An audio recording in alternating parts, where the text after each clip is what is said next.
Session start చేద్దాం.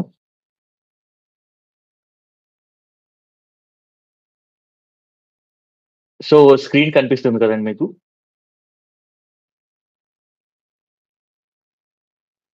Sir. Okay.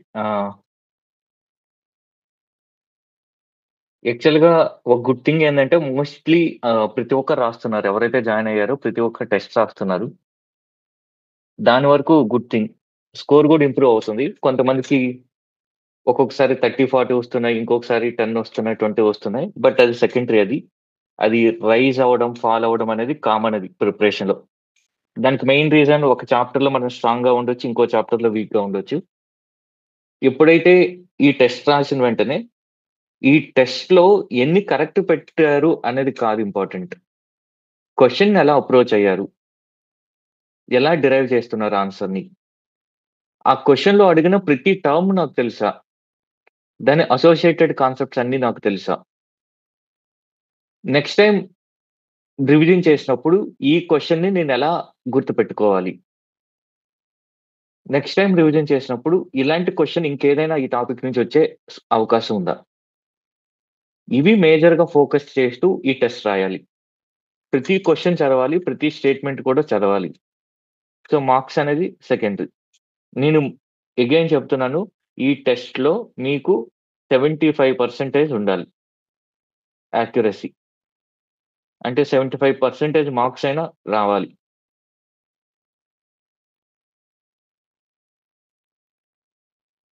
75% marks రావాలి. మీరిప్పుడు ఒక 10% ఉంటే కనీసం అది 50%కి పెంచండి. 50 నుంచి 75, 75 నుంచి 80 పెంచడానికి ట్రై చేయండి. ఇప్పుడు మనం డిస్కషన్‌లోకి వెళ్దాం. ఫస్ట్ క్వెషన్ ఏంటంటే ప్రెసిడెంట్ ఇక్కడ స్టేట్‌మెంట్‌లు చాలా లెంగ్తీగా ఇస్తున్నాం. ఎందుకంటే మీ ఫోకస్‌ని ఎన్హాన్స్ చేయడం కోసమని.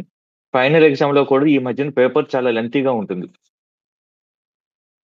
లాస్ట్ ఇయర్ పేపర్ తీసుకున్న, ఆ లాస్ట్ ఇయర్ పేపర్ తీసుకున్నా గూడా ఆల్‌మోస్ట్ 1 అవర్ 45 మినిట్స్ వరకు పడుతుంది పేపర్ చదవడానికి, రాయడానికి.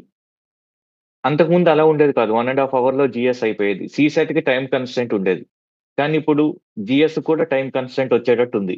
ఎందుకంటే నంబర్ ఆఫ్ స్టేట్‌మెంట్స్ ఎక్కువ పెరిగాయి. 2 లెంత్ ఆఫ్ క్వెషన్ కూడా పెరిగింది. సో, దాన్ని దృష్టిలో పెట్టుకొని ఈ క్వెషన్ పేపర్ చేయడం జరిగింది. సో, ఫస్ట్ క్వెషన్ చూస్తే మనం చూడాల్సింది కరెక్ట్ అన్నాడు కాబట్టి ఇదెప్పుడు గూడాను హైలైట్ చేసుకోవాలి. కరెక్ట్ ఏముంది? కీవర్డ్స్ ఏమున్నాయి? President May with consent of government of a state entrust to those officers in a state functions in relation to any matter to which the executive power of the union extends. Question అంతా కాంప్లెక్స్‌గా ఉన్నా గూడా ఎప్పుడైతే కాంప్లెక్స్‌గా ఉన్నా దీన్ని తీసేయండి. For example government of a state ఉందనుకో స్టేట్ తీసేయండి. ఎంట్రస్ట్ అంటే ఇవ్వడం. Give president with consent of governor or government can give those officers in a state అంటే ఎవరైతే స్టేట్ గవర్నమెంట్‌లో పనిచేస్తున్నారో ఆ ఆఫీసర్స్‌కి ఏదైనా ఫంక్షన్స్ సెంట్రల్ గవర్నమెంట్‌కి ఒక ఫంక్షన్స్‌నివ్వచ్చు. ఇక్కడ ఒక పాయింట్ ఏంటంటే గుర్తుపెట్టుకోవాల్సింది మీరు మన ఇండియన్ ఫెడరలిజం చూసుకుంటే 100 వరకు సెంట్రలిస్ట్ ఉంది. 100 వరకు సెంట్రలిస్ట్, 52 వరకు కాంకరెంట్ లిస్ట్. ఈ రెండిట్లో కూడా ఎక్కువ పవర్ ఎవరికుందంటే సెంట్రల్ గవర్నమెంట్‌కి. అది యూనియన్ గవర్నమెంట్‌కుంది. In terms of legislature, legislative పవర్‌లో సెంట్రల్ గవర్నమెంట్‌కి ఎక్కువుంది. బట్ కాంకరెంట్ లిస్ట్‌లో, స్టేట్ లిస్ట్‌లో ఎగ్జిక్యూట్ చేయాల్సిన బాధ్యత స్టేట్ గవర్నమెంట్‌ది. ఎగ్జిక్యూట్ చేయాల్సిన బాధ్యత స్టేట్ గవర్నమెంట్. అందువలన మనకి రిజిడ్ సెపరేషన్ ఆఫ్ పవర్ ఉంది. డివిజన్ ఆఫ్ పవర్ ఉంది. ఎక్కడ? లెజిస్లేటివ్ మ్యాటర్స్‌లో. ఎగ్జిక్యూటివ్ మ్యాటర్స్‌లో అంత రిజిడ్‌గా సెపరేషన్ లేదు. డివిజన్ అనేది లేదు. ఎగ్జిక్యూటివ్ మ్యాటర్స్‌లో డివిజన్ అనేది లేదు. అందువలన యూనియన్ స్టేట్‌కి ఇవ్వచ్చు. స్టేట్ యూనియన్‌కి ఇవ్వచ్చు. బట్ ఆల్రెడీ స్టేట్ గవర్నమెంట్ మీద ఎక్కువ రెస్పాన్సిబిలిటీ ఉందనుకోండి. ఎక్కువ రెస్పాన్సిబిలిటీ ఉంటే ఆ ఉంటుంది కాబట్టి ఆ స్టేట్ గవర్నమెంట్ యొక్క పర్మిషన్ తీసుకోవాలి. అది అంతే. ఇదొకటి గుర్తుపెట్టుకుంటే ఈ క్వెషన్ ఈజీగా చేసేయొచ్చు. మనం లెజిస్లేటివ్ మ్యాటర్‌లో డివిజన్ కొంచెం రిజిడ్‌గా చేసుకున్నా, ఎగ్జిక్యూటివ్ మ్యాటర్‌లో మాత్రం డివిజన్ అంత రిజిడ్‌గా చేసుకోలేదు. రెస్పాన్సిబిలిటీ ఒకరి నుంచి ఒకరు షిఫ్ట్ చేసుకోవచ్చు. But with consent. కన్సెంట్ లేకపోతే ఏమవుద్ది? ఫర్ ఎగ్జాంపుల్ నక్సలిజాన్ని ఎండ్ చేయడం అనేది స్టేట్ గవర్నమెంట్ పని. లా అండ్ ఆర్డర్ అనుకోండి. స్టేట్ గవర్నమెంట్స్ ఆ పని చేయకుండా సెంట్రల్ గవర్నమెంట్ మీద తోసేసాయనుకోండి. సెంట్రల్ గవర్నమెంట్‌కి ఎక్కువ బర్డెన్ అయిపోద్ది. సేమ్ సెంట్రల్ గవర్నమెంట్ యొక్క పనిని ఫర్ ఎగ్జాంపుల్ ఇల్లీగల్ మైగ్రెంట్స్‌ని ఆపాలి. బోర్డర్ సెక్యూరిటీ చేయాలి. ఆ పని నుంచి తప్పించుకొని స్టేట్ గవర్నమెంట్ మీద పెడితే స్టేట్ గవర్నమెంట్ మీద రిసోర్సెస్ ఉండవు. అందువల్ల కన్సెంట్ అనేది కావాలి. So same thing. స్టేట్ కూడా సెంట్రల్‌కి ఇవ్వచ్చు. సెంటర్ స్టేట్‌కి ఇవ్వచ్చు రెస్పాన్సిబిలిటీ.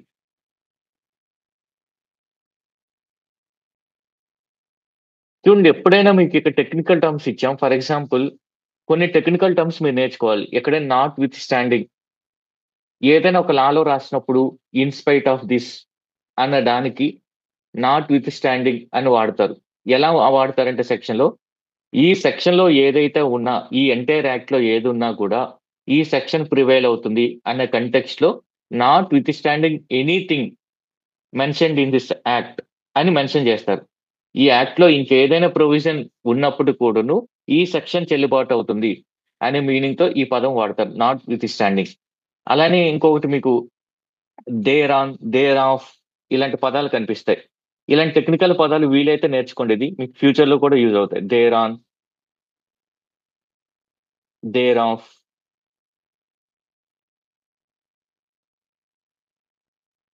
అంటే ముందు ఒకటి ఏదైనా స్టేట్మెంట్ ఇస్తాడు. తర్వాత దానికి దేర్ ఆన్ పెడతారు. దాని అర్థం అంటే దేర్ ఆఫ్ అంటే of that. Of that. Thereon అంటే ఆన్ దట్. సో దేర్ అనేది దట్‌గా మారుతుంది ఇది. ఈ టెక్నికల్ పదం మీద ఒకటి. ఇది మీరు గుర్తుపెట్టుకోవాలి. అప్పుడు మనకి ఏదైనా అఫీషియల్ డాక్యుమెంట్ చదివేటప్పుడు ఈజీ అయిపోద్ది.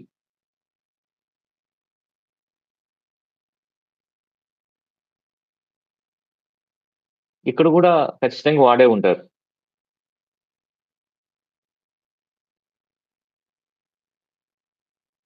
చూడండి ఇక్కడ దేర్ ఆఫ్ అని వాడారు. అథారిటీస్ ఆఫ్ దట్ ఇక్కడ దీనికి ముందు రిఫర్ చేస్తున్నట్టు. సో ఈ నాట్ విత్ స్టాండింగ్, ఈ దేర్ ఆఫ్, దేర్ ఆన్ ఇవన్నీ కూడాను ఫార్మల్ గా వాడే పదాలు. అలాంటి పదాలు ఏవి కనిపించినా కూడా సిమిలర్ పదాలు మీరు నేర్చుకోవాలి. అప్పుడే మనం ఫాస్ట్ గా చదవగలుగుతాం. ఇది ప్రెసిడెంట్ ఎప్పుడు పార్లమెంట్ ని అడ్రస్ చేస్తారనేది. ప్రెసిడెంట్ ఎప్పుడు పార్లమెంట్ ని అడ్రస్ చేస్తారు?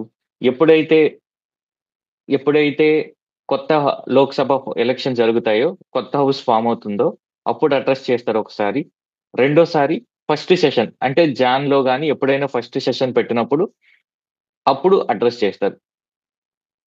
President shall address both houses of parliament assembled together at the start of the first session after each general election to the Lok Sabha and at the commencement of the first session of each year.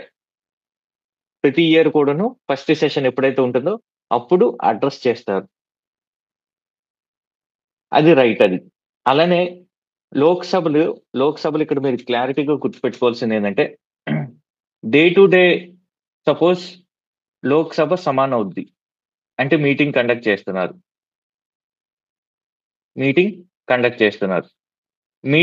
Meeting మధ్యలో ఉన్న టైంని recess అంటారు.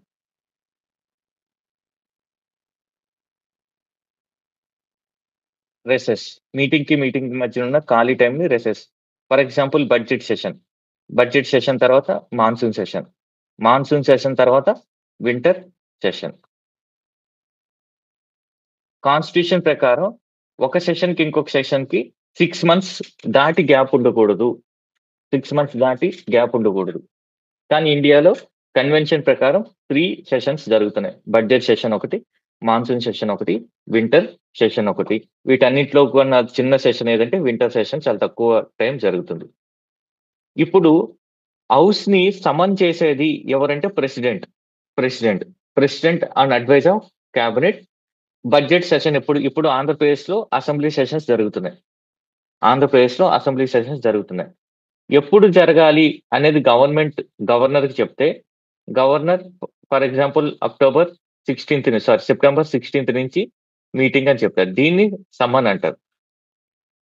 September 16థ్ నాడు house జరుగుతున్నప్పుడు opposition party వాళ్ళందరూ గోల చేశారు, గందరగోళం చేశారు. లేదా అప్పుడు ఏం చేస్తారంటే స్పీకర్ స్పీకర్ అడ్జర్న్ చేస్తారు. సారీ, అడ్జర్న్ చేస్తారు. అంటే తాత్కాలికంగా వాయిదా వేయడం. ఈ రోజు 10 గంటలకి గొడవ జరిగిందనుకోండి. కాస్త గొడవ తగ్గాలని అడ్జర్న్ చేస్తారు. ఎప్పటికి అడ్జర్న్ చేస్తారు? మధ్యాహ్నం 2 పీఎంకి అడ్జర్న్ చేస్తారు. మళ్ళీ 2 పీఎంకి మళ్ళీ మీట్ అవుతారు. అలానే ఒకవేళ ఈ గొడవ పెద్దగా ఉంది, లేదు, అప్పుడేం చేస్తారు? అడ్జర్న్‌మెంట్ చేస్తారు. కానీ ఎప్పుడు మళ్ళీ మీట్ అవుద్దో చెప్పరు. అడ్జర్న్‌మెంట్ చేసినప్పుడే చెప్తారు మళ్ళీ 2కి మీట్ అవుదామని. కొన్ని సార్లు ఏం చేస్తారంటే అడ్జర్న్ చేస్తారు గానీ ఎప్పుడు మళ్ళీ కలుస్తామో చెప్పరు. దాన్ని అడ్జర్న్డ్ సైన్ డే అంటారు. Adjournment sine die sine die. అంటే వితౌట్ ఇంటిమేటింగ్ ఎనీ డే. అది స్పీకర్ చేస్తారు. సెషన్ స్టార్ట్ అయిపోయిన తర్వాత డేకి మధ్యన అడ్జర్న్ చేయడం ఇవన్నీ కూడా స్పీకర్ పని. అదే సెషన్ ఎండ్ చేయాలంటే ప్రొరోగ్. అది ప్రెసిడెంట్ చేయాలి. సెషన్‌ని కాల్ ఫర్ చేయాలన్నా, సెషన్‌ని ఎండ్ చేయాలన్నా చేసేది ప్రెసిడెంట్. ఈ మధ్యలో ఏది జరిగినా అది స్పీకర్. ఇలా సింపుల్‌గా గుర్తుపెట్టుకోవచ్చు. Starting, ending president. మధ్యలో ఏది జరిగినా కూడా స్పీకర్. సో, మీకు తెలిసే ఉంటుంది ఇది బేసిక్ ఇది. So, if the Lok Sabha is adjourned sine die but not prorogued అంటే ప్రెసిడెంట్ ఆ సెషన్‌ని ఎండ్ చేయలేదు. And reconvenes in the next calendar year, president's address is not required. President session is for example December 31 కూడాను monsoon session జరుగుతుంది. Sorry, winter session జరుగుతుందనుకోండి. December 31 winter session జరుగుతుంది. Press speaker ఏం చేశారంటే అడ్జర్న్ చేశారు. అడ్జర్న్ సైన్ డే చేశాడు. మళ్ళీ speaker ఏం చెప్పాడంటే మళ్ళీ మనం జాన్ 3న కలుద్దాం అన్నాడు. జాన్ 3న కలుద్దాం అన్నాడు. యాక్చువల్‌గా కాన్స్టిట్యూషన్ ప్రకారం ఏంటి? ఎవ్రీ ఇయర్ ఫస్ట్ సెషన్‌లో మీట్ అవ్వాలి. మీట్ అయినప్పుడు ప్రెసిడెంట్ హౌసెస్‌ని అడ్రెస్ చేయాలి. కానీ ఇది టెక్నికల్‌గా ఫస్ట్ సెషన్ కాదు. పాత సెషన్ కంటిన్యూయేషన్ ఇది. పాత సెషన్ కంటిన్యూయేషన్. అందువల్ల ఇక్కడ ప్రెసిడెంట్ యొక్క అడ్రెస్ అనేది అవసరం లేదు. ఇక్కడ మీరు గుర్తుపెట్టుకోవాల్సింది difference between prorogue, adjourn sine die. Summon అంటే ఏంటి? రెసెస్ అంటే ఏంటి? ఇవన్నీ కూడా బేసిక్ టెక్నికల్ టర్మ్. దీని కంటిన్యూయేషనే. ఎప్పుడైతే బోత్ హౌసెస్‌ని ప్రెసిడెంట్ పెడతారో, ప్రెసిడెంట్ మాట్లాడతారు బోత్ హౌసెస్‌ని అడ్రెస్ చేస్తూ. సపోజ్ 2 హౌస్ మెంబర్స్ కూడా కూర్చుంటారు. ఇక్కడ ప్రెసిడెంట్ గాని, గవర్నర్ గాని మాట్లాడతారు. ఏం మాట్లాడతారంటే గవర్నమెంట్ యొక్క పాలిసీస్ మాట్లాడతారు. గవర్నమెంట్ యొక్క విజన్ మాట్లాడతారు. అది గవర్నమెంటే ప్రిపేర్ చేసి ఇస్తది ఆ డాక్యుమెంట్‌ని. గవర్నమెంట్ యొక్క పాలిసీస్ విజన్‌ని దాన్ని గవర్నర్ గాని, ప్రెసిడెంట్ గాని చదువుతారు. రీసెంట్‌గా ఇదెందుకు కాంట్రోవర్సీ అయిందంటే, తమిళనాడు గవర్నర్, తమిళనాడు గవర్నమెంట్ ఇచ్చిన ఒక అడ్రెస్‌ని చదవనని చెప్పారది. సో, అందువల్ల ఇది కాంట్రోవర్సీ అయింది. న్యూస్‌లో ఉంది. 2 ప్రెసిడెంట్ గాని, గవర్నర్ గాని హౌసెస్‌ని అడ్రెస్ చేసిన తర్వాత ఏదైతే ప్రెసిడెంట్ ఈ గవర్నమెంట్ పాలిసీ స్టేట్మెంట్ చెప్పారో దాన్ని ఓటింగ్‌కి పెడతారు. దాన్నే motion of thanks. Motion of thanks. Motion of thanks. దీనిలో ఏం చేస్తారంటే లోక్‌సభలో, రాజ్యసభలో కూడా ఈ ప్రెసిడెంట్ యొక్క అడ్రెస్‌ని అప్రూవల్‌కి పెడతారు. హౌస్ యొక్క అప్రూవల్‌కి పెడతారు. లోక్‌సభలో, రాజ్యసభలో. ఈ మోషన్ ఆఫ్ థాంక్స్ లోక్‌సభలో గాని ఓడిపోతే అది నో కాన్ఫిడెన్స్ మోషన్‌కి ఈక్వలెంట్. గవర్నమెంట్ రిజైన్ చేయాలి. గవర్నమెంట్ రిజైన్ చేయాలి. ఈ నో కాన్ఫిడెన్స్ మోషన్ అనేది ఈ మోషన్ ఆఫ్ థాంక్స్ అనేది నో కాన్ఫిడెన్స్ మోషన్ లాంటిది. ఒకవేళ లోక్‌సభలో గాని గవర్నమెంట్ మోషన్ ఆఫ్ థాంక్స్‌ని పాస్ చేయలేకపోతే గవర్నమెంట్ రిజైన్ చేయాలి. రాజ్యసభలో ఒకవేళ మోషన్ ఆఫ్ థాంక్స్ పాస్ అవ్వకపోయినా గవర్నమెంట్ రిజైన్ చేయనక్కర్లేదు. ఎందుకంటే government is responsible to Lok Sabha, not to Rajya Sabha. Even opposition party ఈ మోషన్ ఆఫ్ థాంక్స్‌కి అమెండ్‌మెంట్స్ కూడా చెప్తుంది. అలాంటి అమెండ్‌మెంట్స్ కూడా జరిగాయి. సో, క్వెషన్ ఎలా ఇస్తారంటే ఒకవేళ motion of thanks government pass చేయించలేకపోతే లోక్‌సభలో అయితే రిజైన్ చేయాలి. రాజ్యసభలో అయితే రిజైన్ చేయనక్కర్లేదు. సో దాన్ని బేస్ చేసుకొని క్వెషన్‌ని నానా రకాలుగా తిప్పి క్వెషన్ అడుగుతుంటారు. 2 ఇది సెంట్రల్ యూనివర్సిటీస్ యాక్ట్‌కి సంబంధించి ఆ మధ్య కాలంలో యూజీసీ గైడ్‌లైన్స్ కూడా కా కాంట్రోవర్సీ అయ్యాయి. జస్ట్ ఇది మీకు తెలియాల్సిందేంటంటే సెంట్రల్ యూనివర్సిటీస్ ఒక యాక్ట్ ఉంది. ఆ యాక్ట్ కింద ప్రెసిడెంట్ అనే ఆయన విజిటర్. నార్మల్‌గా ఇలా అనుకోండి.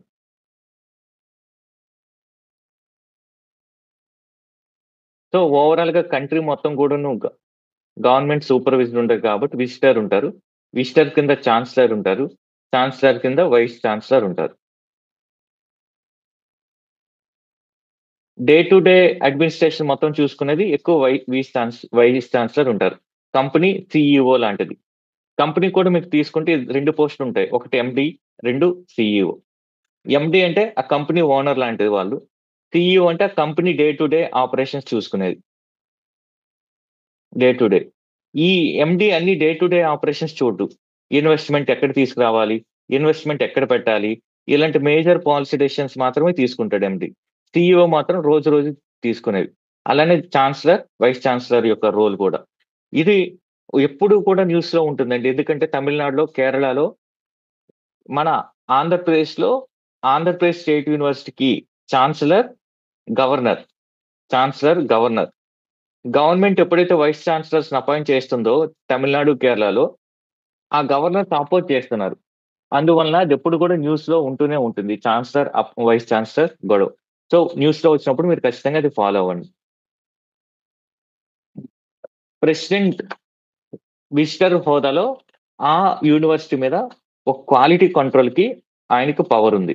Like right to authorise inspections గాని ఇవన్నీ కూడా.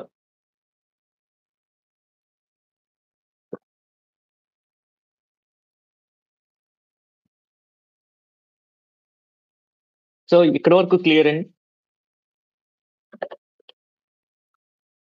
సార్. ఏమైనా డౌట్స్ ఇక్కడి వరకు స్పీడ్‌గెళ్ళిపోవడం. ఈరోజు తక్కువ మంది జాయిన్ అయ్యారు. మేబీ దసరా హాలిడే మూడ్‌లో ఉన్నట్టున్నారు అందరూ. ప్రిపరేషన్‌లో మాత్రం హాలిడే లేదండి. ర్యాంక్ రాకపోతే రెస్పెక్ట్ ఇవ్వరు ఎవరు. ఇంట్లో పేరెంట్స్ కూడా రెస్పెక్ట్ ఇవ్వరు. హాలిడేస్ ఎప్పుడైనా సెలబ్రేట్ చేసుకోవచ్చు. ఈ దసరా కాకపోతే 100 దసరాలొస్తాయి. కానీ ఈ ఇయర్ కాకపోతే ఇంకో ఇయర్ మనకు దొరకదు. సో, ఎక్కువగా స్టూడెంట్‌కి హాలిడే మోడ్ ఉండొద్దండి. అన్నిటికన్నా పనికిమాలింది వీకెండ్ మూడ్. వీకెండ్ వస్తే ఎంజాయ్ చేద్దాం. స్టూడెంట్‌కి వీకెండ్ అయితే ఏముందండి, నైట్ అయితే ఏముంది, డే అయితే ఏముంది. ఎప్పుడు ఒకటే గోల్ ఉండాలి చదవడం. ఇంప్రూవ్ చేసుకోవాలి. ఈ ప్రైమ్ ఏజ్‌లో ర్యాంక్ రాకపోతే తర్వాత మన లైఫ్ చాలా మిజరబుల్‌గా ఉంటుందండి. చాలా అంటే చాలా మిజరబుల్‌గా ఉంటుంది. మీ లైఫ్ మీ కంట్రోల్‌లో ఉండదు. సో, వీలైనంతగా కష్టపడండి. ఎంత వీలైతే అంత కష్టపడండి. ఒక 1 ఇయర్, 2 ఇయర్స్ సాక్రిఫైస్ చేస్తే చాలు. ఈ ప్రాసెస్‌ని ట్రస్ట్ చేయండి. మీరొక క్వెషన్ అడగొచ్చు. మరి మీరు కష్టపడ్డారు కదా! మీకు రాలేదు కదా! అని. బట్ నేను నాలెడ్జ్‌ని గెయిన్ చేసుకున్న ఇది నాకు లైవ్‌లీహుడ్ ఇస్తుందిది. ఒకవేళ ఇది కూడా నాలెడ్జ్ కూడా లేకపోతే నా లైఫ్ ఇంకా మిజరబుల్‌గా ఉండేది. సో, మాక్సిమం ఎఫర్ట్స్ మీరు పెట్టండి. ఇంకోటి వీటో పవర్. వీటో పవర్ అనేది మోస్ట్ ఇంపార్టెంట్ అండి. ప్రిలిమినరీలో వీటో పవర్ గురించి, పార్డనింగ్ పవర్ గురించి గాని అడిగే ఛాన్స్ ఎక్కువ. సో, క్వాలిఫైడ్ వీటో ఇండియన్ ప్రెసిడెంట్‌కి ఉందా లేదా అండి?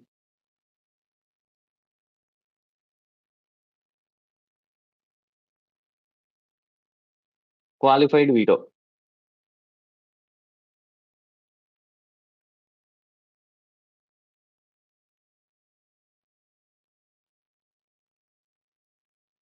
ఎవరైనా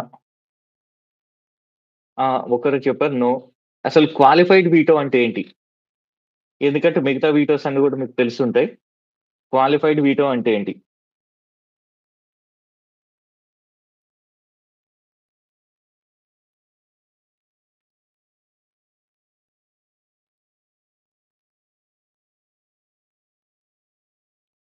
yes, parliament can override with more majority. జనరల్‌గా ఆర్డినరీ బిల్ పాస్ చేయడానికి పార్లమెంట్‌కి కావాల్సిన మెజారిటీ సింపుల్ మెజారిటీ. పార్లమెంట్‌కి కావాల్సిన మెజారిటీ సింపుల్ మెజారిటీ. కానీ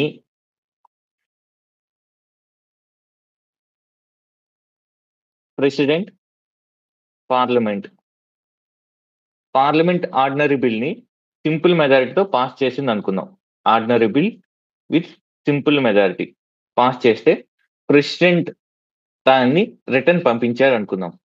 రిటర్న్ పంపిస్తే పార్లమెంట్ దాన్ని అబ్సల్యూట్ మెజారిటీతో మళ్ళీ రిటర్న్ పంపించింది అనుకోండి. అబ్సల్యూట్ మెజారిటీతో మళ్ళీ రిటర్న్ పంపిస్తే అప్పుడు ప్రెసిడెంట్ దాన్ని ఒప్పుకోవాలి. ఇది క్వాలిఫైడ్ వీటో అంటారు. మళ్ళీ సింపుల్ మెజారిటీతో పంపడానికి లేదు, ఎక్కువ మెజారిటీతో పంపాలి. ఆల్రెడీ సింపుల్ మెజారిటీతో చేసిన దాన్ని రిటర్న్ పంపించావు కాబట్టి నువ్వు ఎక్కువ మెజారిటీతో పంపాలి. దాన్నే క్వాలిఫైడ్ వీటో అంటారు. ఇది యుఎస్ఏ ప్రెసిడెంట్ కు ఉంది కానీ ఇండియన్ ప్రెసిడెంట్ కి లేదు. నార్మల్ గా వీటోస్ ఏంటంటే అబ్సల్యూట్ వీటో. అబ్సల్యూట్ అంటే అబ్సల్యూట్ గా రిజెక్ట్ చేశాడు. విత్ హోల్డింగ్ అసెంట్ అంటారు దాన్ని, technical term. Withholding assent అంటే రిజెక్ట్ చేశాడు. ఫర్ ఎగ్జాంపుల్ ప్రైవేట్ మెంబర్ ఏదైనా బిల్ని పాస్ చేశాడు అనుకోండి.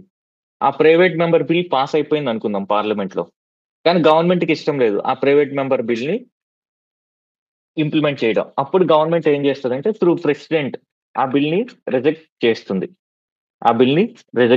అది విత్ హోల్డింగ్. రెండు క్వాలిఫైడ్ వీటో. రిటర్న్ పంపించినప్పుడు ఎక్కువ మెజార్టీతో లోక్సభ పార్లమెంట్ అనేది మళ్ళీ రిటర్న్ చేయాలి ప్రెసిడెంట్ కి. 3 సస్పెన్సివ్ వీటో.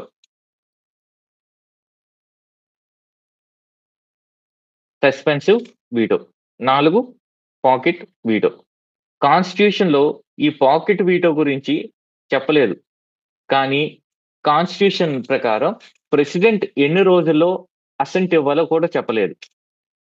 అందువలన అసెంట్ ఇవ్వకుండా ఏమీ చెప్పకుండా జేబులో పెట్టుకొని ఉంటారు. అలా అసెంట్ ఇవ్వకుండా ఏమి ఇవ్వకుండా కూడా జేబులో పెట్టుకొని ఉంటారు. సస్పెన్సివ్ వీటో అంటే బిల్లుని తిప్పి పంపించడం, రిటర్న్ చేయడం.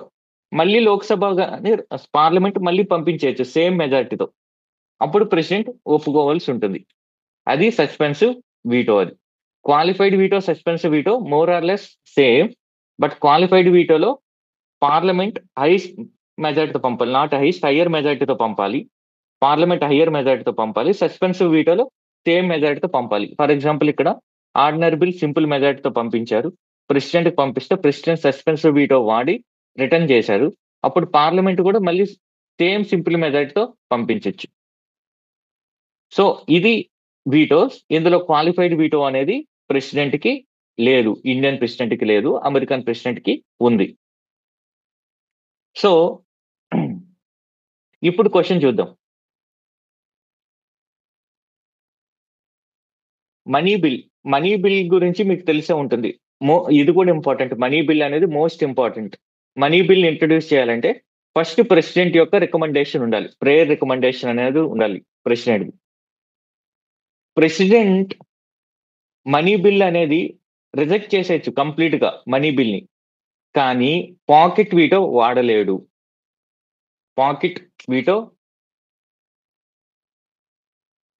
But cannot send it back to suspensive veto వాడలేడు. ఎందుకంటే ఇది ఒకటే లాజిక్. సస్పెన్సివ్ వీటో ఎందుకు వాడలేడంటే మనీ బిల్లు మనీకి సంబంధించింది.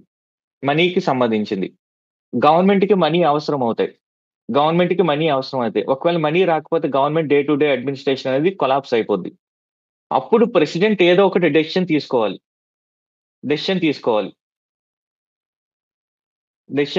అంతే తప్ప మళ్ళీ రిటర్న్ పంపించడం, ఈ టైం ల్యాగ్ అనేది చేయకూడదు. ఇంకొకటి, ప్రెసిడెంట్ అప్రూవలే తీసుకున్నారు కాబట్టి already most of the time president ఎప్పుడు కూడాను అబ్సల్యూట్ వీటో వాడడు. సో ఈ స్టేట్మెంట్ చూడండి, president possess absolute veto but not suspensive veto in case of money bills of the parliament.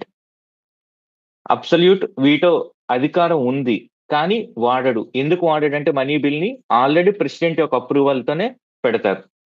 The president possess suspensive veto in case of money bills of the state legislatures that are reserved by the governor for the consideration of the president.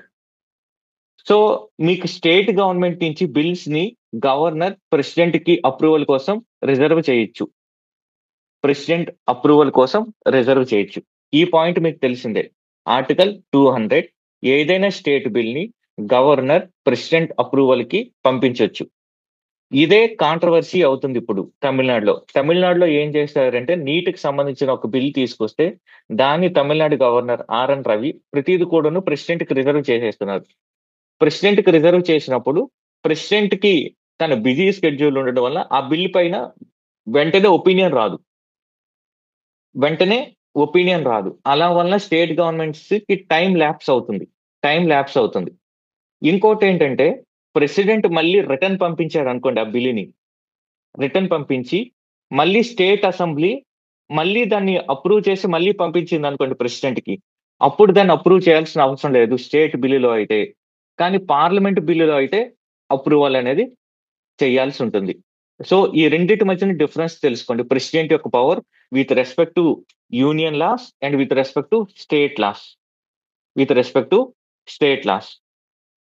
కానీ కానీ money bill విషయంలోకి వచ్చేటప్పటికి state money bill అయినప్పటికీ కూడా money bill ని మళ్ళీ president తిప్పి పంపలేడు.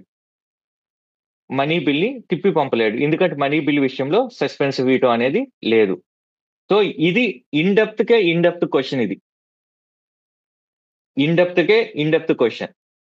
Suspensive veto with respect to money bill of state government. So president does not possess suspensive veto in case of the money bills of the state legislatures. So ఇది గుర్తుపెట్టుకోండి, money బిల్లో suspensive veto అనేది ఉండదు. ఈ point ఒక్కటి గుర్తుపెట్టుకుంటే వాళ్ళు ఎంత ఇన్డెప్త్ ఇచ్చినా ఎంత కథలు అల్లినా కూడా మీరు పెట్టగలుగుతారు ఆన్సర్ని.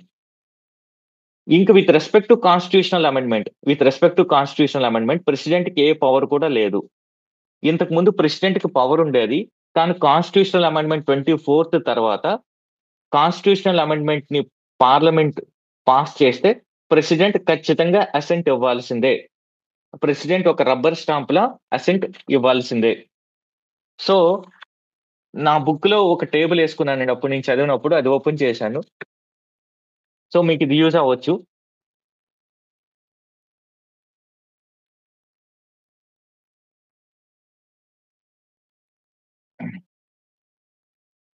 విత్ రెస్పెక్ట్ టు ఆర్డినరీ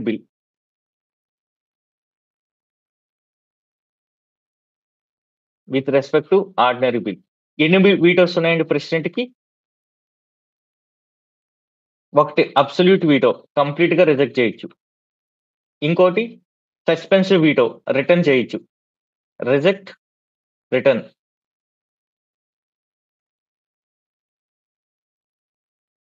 మూడు పాకెట్ వీటో, అంటే ఏ డెసిషన్ చెప్పకుండా తన దగ్గర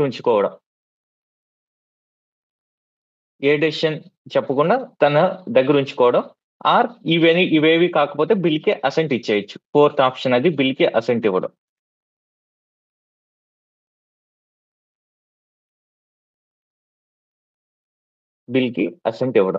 ఆర్డినరీ బిల్లులో ఇవన్నీ కూడా ప్రెసిడెంట్ వాడచ్చు. ఆర్డినరీ బిల్లులో ఈ 4 ఆప్షన్స్ కూడా ఎయిదర్ రిజెక్ట్ చేయొచ్చు, రిటర్న్ పంపొచ్చు, పాకెట్ వీటో వాడొచ్చు. పాకెట్ వీటో అనేది కాన్స్టిట్యూషన్ లో లేదు, బట్ టైం ఫ్రేమ్ అనేది చెప్పకపోవడం వల్ల ప్రెసిడెంట్ ఎంతసేపు అయినా కూడా వాడొచ్చు, ఎంతసేపు అయినా తన దగ్గర పెట్టుకోవచ్చు. జ్ఞాని జైల్ సింగ్ ఈ పాకెట్ వీటోని యూజ్ చేశారు. ఒకవేళ సస్పెన్సివ్ వీటో వాడినప్పుడు మళ్ళీ పార్లమెంట్ సేమ్ మెజారిటీతో పంపించి రిటర్న్ చేస్తే అప్పుడు యాక్సెప్ట్ చేయాలి. ఏ కాన్స్టిట్యూషనల్ అమెండ్మెంట్ ప్రకారం? 42nd కాన్స్టిట్యూషనల్ అమెండ్మెంట్ ప్రకారం ఒకవేళ పార్లమెంట్ మళ్ళీ రెండోసారి కూడా ఎనాక్ట్ చేస్తే ఖచ్చితంగా ప్రెసిడెంట్ యాక్సెప్ట్ చేయాలి. ఇప్పుడు with respect to money bill, with respect to money bill 4 options చూద్దాం. అసెంట్ ఇవ్వచ్చు, కంప్లీట్ గా రిజెక్ట్ చేయొచ్చు. రిజెక్ట్ అంటే అబ్సల్యూట్ వీటో. రిటర్న్ చేయకూడదు, time waste. Pocket veto, time frame పెట్టలేదు కాబట్టి టెక్నికల్ గా పాకెట్ వీటో కూడా ఉంటుంది.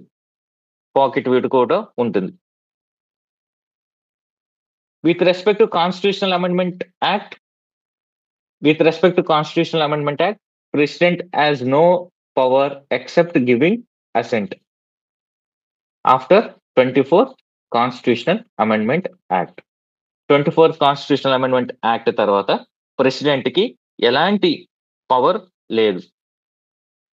ఎలాంటి పవర్ లేదు.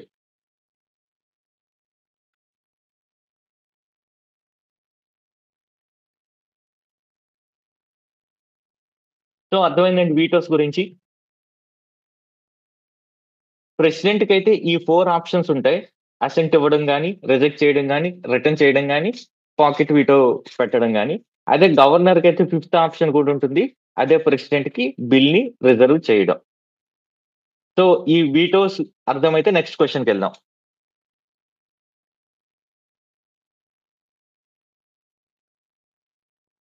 Okay, next election of Indian president. India elections procedures గురించి ఫోకస్ చేసిన క్వశ్చన్ అండి ఇది. ప్రొసీజర్ గురించి. ప్రొసీజర్, ఎగ్జాక్ట్ ప్రొసీజర్ కి ఒక యాక్ట్ ఉంది, president vice president election act 1952. In addition to constitutional provisions, procedure కోసం యాక్ట్ ఉంది. యాక్ట్ ప్రకారం రూల్స్ చేశారు. ఇది గుర్తుపెట్టుకోవాలి మీరు. గుర్తుపెట్టుకుంటే మిగతా ప్రొసీజర్ అంతా కూడా చాలా ఈజీ. ప్రెసిడెంట్ ఎలక్షన్స్ కి నేను సపరేట్ గా మీకు చెప్పనక్కర్లేదు. ప్రెసిడెంట్ ఎలక్షన్స్ ఎవరు కండక్ట్ చేస్తారండి? మీరే ఆన్సర్ చెప్పండి. ఇది చాలా బేసిక్ క్వశ్చన్ కాబట్టి ఇది. ప్రెసిడెంట్ ఎలక్షన్స్ ఎవరు కండక్ట్ చేస్తారు? Yes, election commission of India conduct చేస్తారు.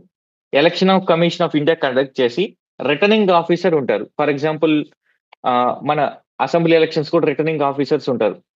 ఆర్డీఓలు, కలెక్టర్లు వీళ్ళు. అలా రిటర్నింగ్ ఆఫీసర్ ఎవరు ఉంటారంటే ఏదర్ లోక్సభ సెక్రటరీ జనరల్ కానీ, రాజ్యసభ సెక్రటరీ జనరల్ కానీ ఉంటారు. వాళ్ళు ఒక్కొక్కసారి మారుతుంటారు. రొటేషన్ బేసిస్ లో మారుతుంటారు. లోక్సభ సెక్రటరీ జనరల్ కానీ, రాజ్యసభ సెక్రటరీ జనరల్ కానీ రొటేషన్ బేస్ లో మారుతుంటారు. 2, ఎలక్టోరల్ కాలేజ్.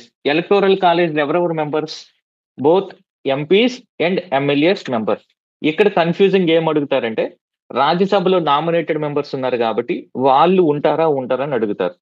ఇలాంటప్పుడు మనం కామన్ సెన్స్ వాడాలి. For example, president nominated members ని అపాయింట్ చేస్తాడు, 12 మెంబర్స్. అంటే వాళ్ళు ఎవరికి లాయల్ గా ఉంటారు? ప్రెసిడెంట్ కి లాయల్ గా ఉంటారు. మళ్ళీ సేమ్ క్యాండిడేట్ రెండోసారి ఎలక్షన్ లో కంటెస్ట్ చేశాడు అనుకోండి, వీళ్ళు ఎవరికి ఓటు వేసే ఛాన్స్ ఉంటుంది? అదే ఎవరైతే వాళ్ళు నామినేట్ చేశారో వాళ్ళకి ఓటు వేసే ఛాన్స్ ఉంటుంది. కాబట్టి అక్కడ కాన్ఫ్లిక్ట్ ఆఫ్ ఇంట్రెస్ట్ ఉంటుంది. కాబట్టి నామినేటెడ్ మెంబర్స్ ని పెట్టరు. స్టేట్ ఎమ్మెల్సీస్ ని పెట్టరు. లెజిస్లేటివ్ కౌన్సిల్ మెంబర్స్ ని పెట్టరు. ఎందుకంటే లెజిస్లేటివ్ కౌన్సిల్ మెంబర్స్ అనేది మ్యాండేటరీ కాదు, స్టేట్ కి ఆప్షనల్ కాబట్టి. సో ఒక స్టేట్ కు ఉంటారు, ఇంకో స్టేట్ కు ఉండరు. వాళ్ళు కూడా గవర్నర్ నామినేట్ చేసే వాళ్ళు ఉంటారు. సో వాళ్ళని కూడా ఇంక్లూడ్ చేయరు. So elected MPs and MLAs. ఇంకో క్వశ్చన్ ఇక్కడ ఏమడుగుతారంటే union territories MLAs like Delhi, Jammu Kashmir, పాండిచ్చేరికి లెజిస్లేటివ్ అసెంబ్లీ ఉంది, ఆ మెంబర్స్ ఉంటారా? ఎస్, ఉంటారు. నెక్స్ట్, మనకి ఓటర్స్ ఎవరో తెలిసారు, ఎలక్షన్స్ ఎవరు కండక్ట్ చేస్తారో తెలిసారు. ఇప్పుడు ఎలక్షన్స్ కంటెస్ట్ చేయడానికి క్వాలిఫికేషన్స్ మీకు తెలుసు. 35 years ఉండాలి, ఇండియన్ సిటిజన్ అవ్వాలి. ఈ క్వాలిఫికేషన్స్ అన్ని మీకు తెలుసు. నెక్స్ట్, ఎలక్షన్ ఏ మెథడ్ లో జరుగుతుంది? ఈవీఎం వాడతారా? ఈవీఎం వాడరు. ఎందుకంటే ఇది proportional representation system, single transferable vote. అంటే ప్రయారిటీ ఇచ్చుకుంటారు, 1 2 3 1 2 3 అలా. అలాంటి ఎలక్షన్స్ లో వేట్ లో కూడా ఈవీఎం వాడడానికి సాధ్యపడదు. సో బ్యాలెట్ పేపర్ మీద వేస్తారు. బ్యాలెట్ పేపర్ మీద వేసి, బ్యాలెట్ పేపర్ కాబట్టి ఓటింగ్ అంటేనే సీక్రెసీ ఉండాలి కాబట్టి సీక్రెట్ గా ఓటేస్తారు. అందువల్ల దీనికి యాంటీ డిఫెక్షన్ లా అప్లికబుల్ కాదు. సీక్రెసీ ఎప్పుడు వస్తుంది? మీకు కన్సైన్, మీ అంతరాత్మ ప్రకారం ఓటేసినప్పుడు ఎక్స్టర్నల్ ఫోర్స్ ఉండకూడదు. యాంటీ డిఫెక్షన్ లా యొక్క మీనింగ్ ఏంటి? విప్పిస్తారు. విప్పవడం అంటే మిమ్మల్ని కమాండ్ చేయడం. మిమ్మల్ని కమాండ్ చేశారంటే మీ కన్సెన్స్ అనేది పనిచేయదు. మీ కన్సెన్స్ పనిచేయలేదంటే సీక్రెస్ ఆఫ్ బ్యాలెట్ ఒక ప్రిన్సిపలే, దాని యొక్క సోలే మిస్ అయిపోతున్నట్టు. అందువలన ప్రెసిడెంట్ ఎలక్షన్ లో యాంటీ డిఫెక్షన్ లా ఒప్పుకోదు. For example, BJP MP Congress ఓటేసినంత మాత్రాన ఆయన్ని ఎక్స్పెల్ చేయలేరు, ఆయన మెంబర్షిప్ ని క్యాన్సిల్ చేయలేరు. None of the above option ఉండదు. ఈవీఎం లో మనకున్నట్టు none of the above option ఉండదు ప్రెసిడెంట్ ఎలక్షన్స్ లో. అలానే యాంటీ డిఫెక్షన్ లా అనేది అప్లికబుల్ కాదు. ఒక్కొక్క మెంబర్ 4 సెట్ నామినేషన్ పేపర్స్ వేయాలి. ఇది టూ టెక్నికల్. ఇది ఒకవేళ మీరు తప్పు పెట్టినా కూడా ప్రాబ్లం లేదు. 1 సెక్యూరిటీ డిపాజిట్ 15,000 రూపాయలు కట్టాలి. జస్ట్ ఇది మిమ్మల్ని భయపెట్టడానికి అడిగింది మాత్రమే. The election petition can be filed by the supreme court with in 30 days from the. So ఇప్పుడు ఎలక్షన్స్ కండక్ట్ చేశారు, ఎలక్షన్ సరిగ్గా జరగలేదని అనిపించింది, అప్పుడు ఎవరు కోర్టుకు వెళ్ళొచ్చు. ఎవరు పడితే వాళ్ళు కోర్టుకు వెళ్ళలేరు. ఎందుకంటే ఇది ప్రెసిడెంట్ ఎలక్షన్, స్టేట్ హెడ్ యొక్క ఎలక్షన్. ప్రతి ఒక్కరు ఎలక్షన్కి వెళ్ళే కోర్టులో కేసేసారు అనుకోండి, ఈ కోర్టు కేసును సాల్వ్ చేయడానికి ప్రెసిడెంట్ కి టైం సరిపోదు. అందువలన కొన్ని రిస్ట్రిక్షన్స్ పెట్టారు ట్రివియల్ కంప్లైంట్స్ అన్నిటిని కూడా తీసేయడానికి. ఒకటి, ఎవరైతే ఓడిపోయారో కంటెస్ట్ చేశారో ఆ క్యాండిడేట్ అని వెళ్ళొచ్చు, అంటే కంటెస్ట్ చేసిన క్యాండిడేట్ వెళ్ళొచ్చు. 2, ఎలక్టర్స్ అని వెళ్ళొచ్చు. ఎందుకంటే ఎలక్టర్స్ ఒక తక్కువ మంది ఉంటారు కాబట్టి, either ఎంపీస్ గాని ఎమ్మెల్యేస్ గాని ఉంటారు. వాళ్ళు మాత్రమే సుప్రీంకోర్టులో ఓన్లీ సుప్రీంకోర్టులో ఎలక్షన్ పిటిషన్ వేయాలి. ఇర్రెగ్యులారిటీస్ జరిగాయని, లేకపోతే ప్రెసిడెంట్ కి క్వాలిఫికేషన్స్ లేదని, సీక్రెసీ ఆఫ్ బ్యాలెట్ లేదని, ఇవన్నీ లేవని ఈ ఎలక్టర్స్ గాని కంటెస్టెడ్ క్యాండిడేట్స్ గాని ఒక ఎలక్షన్ పిటిషన్ వేస్తే సుప్రీంకోర్టు దానిపైన ఒపీనియన్ చెప్తుంది. ఒపీనియన్ అంటే జడ్జిమెంట్ ఇస్తుంది. ఆ జడ్జిమెంట్ ప్రకారం ఎలక్షన్ క్యాన్సిల్ చేయడం అనేది జరుగుతుంది, లేదా జరిగిన ఎలక్షన్ ని అప్హోల్డ్ చేయడమే జరుగుతుంది. ఇప్పటి వరకు సుప్రీంకోర్టు ఎప్పుడు కూడా ఎలక్షన్ ని క్యాన్సిల్ చేయలేదు.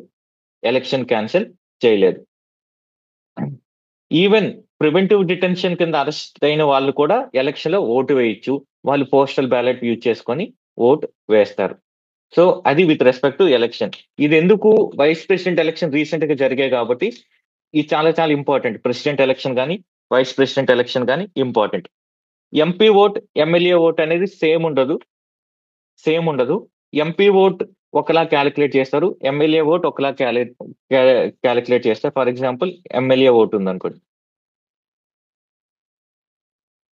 ఇవన్నీ మీకు తెలిసినవే, మీ ఫౌండేషన్ కోర్సులో కంప్లీట్ అయినవే.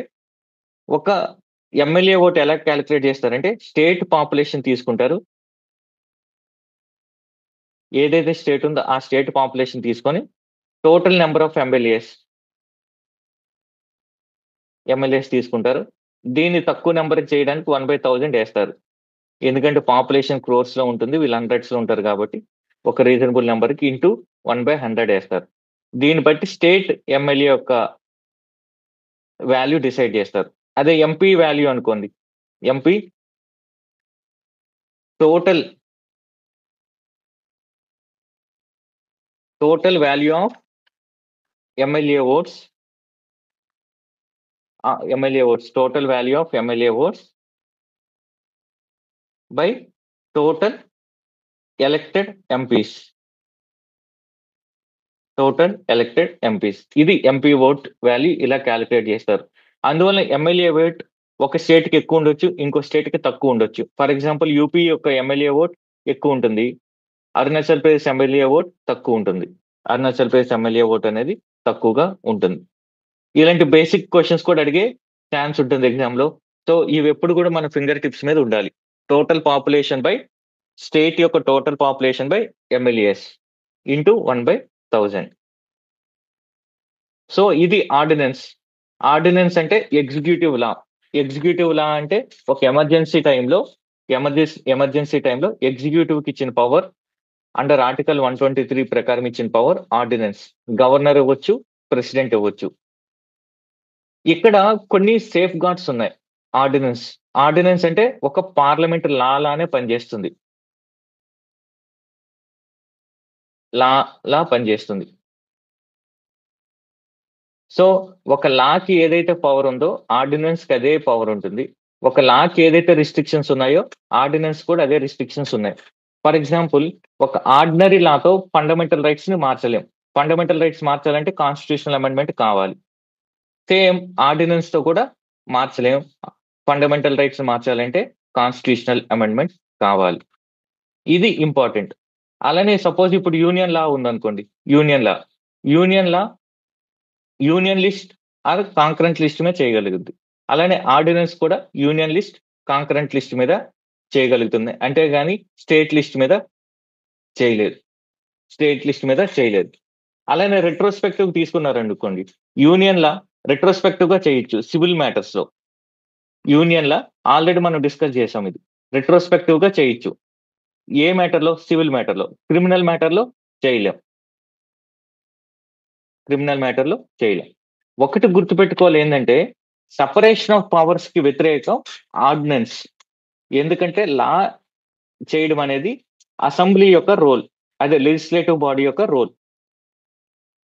కానీ ఇక్కడ లా చేస్తుంది ఎవరు? ఎగ్జిక్యూటివ్. అంటే ఇది సపరేషన్ ఆఫ్ పవర్ కి వ్యతిరేకం. అయినా కూడా ఈ పవర్ ఎందుకు ఇచ్చారు? ఏవైనా ఎమర్జెన్సీని ఫేస్ చేయడం కోసం అని ఇచ్చారు. కానీ కానీ దీన్ని గవర్నమెంట్ మిస్యూజ్ చేయొచ్చు. అందువల్ల చాలా సేఫ్ గార్డ్స్ పెట్టారు. ఏంటి ఆ సేఫ్ గార్డ్స్ అంటే, ఒక ఆర్డినెన్స్ ఇచ్చినాక ఎప్పుడు ఆర్డినెన్స్ ఇవ్వాలి? ఎయిదర్ ఆఫ్ హౌస్ రిసెస్ లో ఉన్నప్పుడు. అంటే ఎయిదర్ ఆఫ్ హౌస్, లోక్సభ కానీ రాజ్యసభ కానీ సెషన్ లో లేదు, కానీ ఎమర్జెన్సీ సిచ్యువేషన్ వచ్చింది, అప్పుడు మాత్రం ఇవ్వాలి. 2, ఆర్డినెన్స్ ఇంట్రడ్యూస్ చేశాక దాన్ని ఎప్పుడైతే మళ్ళీ ఆ హౌస్ మీటింగ్ అవుద్దో, ఆ మీటింగ్ అయినా 6 వీక్స్ లోపు ఆర్డినెన్స్ ని హౌస్ ముందు పెట్టాలి. ఒకవేళ పెట్టకపోతే ఆర్డినెన్స్ అనేది ఫెయిల్ అయిపోతుంది. థర్డ్, మీరు గవర్నమెంట్ ఆర్డినెన్స్ ఇచ్చింది, హౌస్ మీటింగ్ పెట్టారు, హౌస్ లో ఉన్న ఎమ్మెల్యేస్ కానీ ఎంపీస్ కానీ ఆర్డినెన్స్ నచ్చలేదు, అప్పుడు వాళ్ళు ఒక రిజల్యూషన్ పాస్ చేయొచ్చు ఆర్డినెన్స్ వ్యతిరేకంగా. అప్పుడు కూడాను ఆర్డినెన్స్ ల్యాప్స్ అవుతుంది. ఈ వీటన్నిటితో పాటు సుప్రీంకోర్టు వేరియస్ కేసెస్ లో, లైక్ ఆర్సి కూపర్ కేసులో కానీ, వాద్వా కేసులో కానీ, ఈ 2 ఇంపార్టెంట్ కేసెస్ అండి. RC Cooper case and Wadhwa case, వీటన్నిటిలో కూడాను జ్యుడిషియల్ రివ్యూ చేస్తాను అని చెప్పింది. జ్యుడిషియల్ రివ్యూ అంటే మాలిఫైడ్ ఇంటెన్షన్ తో ఆర్డినెన్స్ ఇస్తే జ్యుడిషియల్ రివ్యూ చేస్తానని చెప్పింది. ఎందుకంటే బీహార్ లాంటి స్టేట్ లో ఒకటే ఆర్డినెన్స్ ని రీప్రొమల్గేట్ చేస్తూ ఉన్నారు. లైక్ ఒక ఆర్డినెన్స్ ఇవ్వడం, ఆర్డినెన్స్ ఇచ్చి మళ్ళీ హౌస్ పెడతారు, హౌస్ లో మళ్ళీ ఆర్డినెన్స్ పెట్టరు, హౌస్ పెట్టిన 6 వీక్ లో కొలాప్స్ అయిపోద్ది, కొలాప్స్ అయిపోయిన వెంటనే మళ్ళీ ఆర్డినెన్స్ రీఇష్యూ చేస్తారు. దీనివల్ల ఏమవుతుంది? ఎగ్జిక్యూటివ్ అనేది లా చేస్తుంది, ఇది అబ్యూజ్ ఆఫ్ పవర్. ఇలా మాలిఫైడ్ ఇంటెన్షన్ తో ఇచ్చే వాటిని కూడా చేస్తాను, జ్యుడిషియల్ రివ్యూ చేస్తానని సుప్రీంకోర్టు చెప్పింది. సో యాక్చువల్ గా హౌస్ మీటింగ్ అయినా 6 వీక్స్ లోపు ఆర్డినెన్స్ పెట్టాలి, అది కాన్స్టిట్యూషన్ లో ఉన్నది. కానీ ప్రాక్టికల్ గా దాన్ని ఎలా ఇంటర్ప్రిట్ చేస్తారంటే, ఫర్ ఎగ్జాంపుల్ ఆర్డినెన్స్ ఈ రోజు పెట్టారు, హౌస్ అక్టోబర్ 2 నాడు పార్లమెంట్ మీటింగ్ స్టార్ట్ అయింది. పార్లమెంట్ మీటింగ్ స్టార్ట్ అయిన 6 వీక్స్ లోపు పెట్టాలి దీన్ని. పార్లమెంట్ వీక్ స్టార్ట్ అయిన అక్టోబర్ 2 అంటే మంత్ 4 వీక్స్ వేసుకోండి, ప్లస్ 2 వీక్స్ అంటే నవంబర్ 3rd వీక్ అంతటికి ఈ ఆర్డినెన్స్ ని హౌస్ ముందు పెట్టాలి, లేదా ఆర్డినెన్స్ అనేది రిపీల్ అయిపోద్ది. కాన్స్టిట్యూషన్ ఇలా ఉంది. బట్ ప్రాక్టికల్ గా ఏంటంటే మనం చెప్పేది 6 months 6 weeks. 6 months 6 weeks. ఎందుకు 6 months చెప్పారంటే, సపోజ్ ఈ సెషన్ కి ఇంకొక సెషన్ కి ఉన్న మాక్సిమం గ్యాప్ ఎంత? 6 months. మాక్సిమం గ్యాప్ 6 months కాబట్టి, ఫర్ ఎగ్జాంపుల్ ఇప్పుడు బడ్జెట్ సెషన్ మన సింప్లిఫికేషన్ కోసం February 28 నాడు ఎండ్ అయిపోయింది అనుకోండి, రెసెషన్ లో ఉంది కాబట్టి ఆర్డినెన్స్ ఇస్తారు.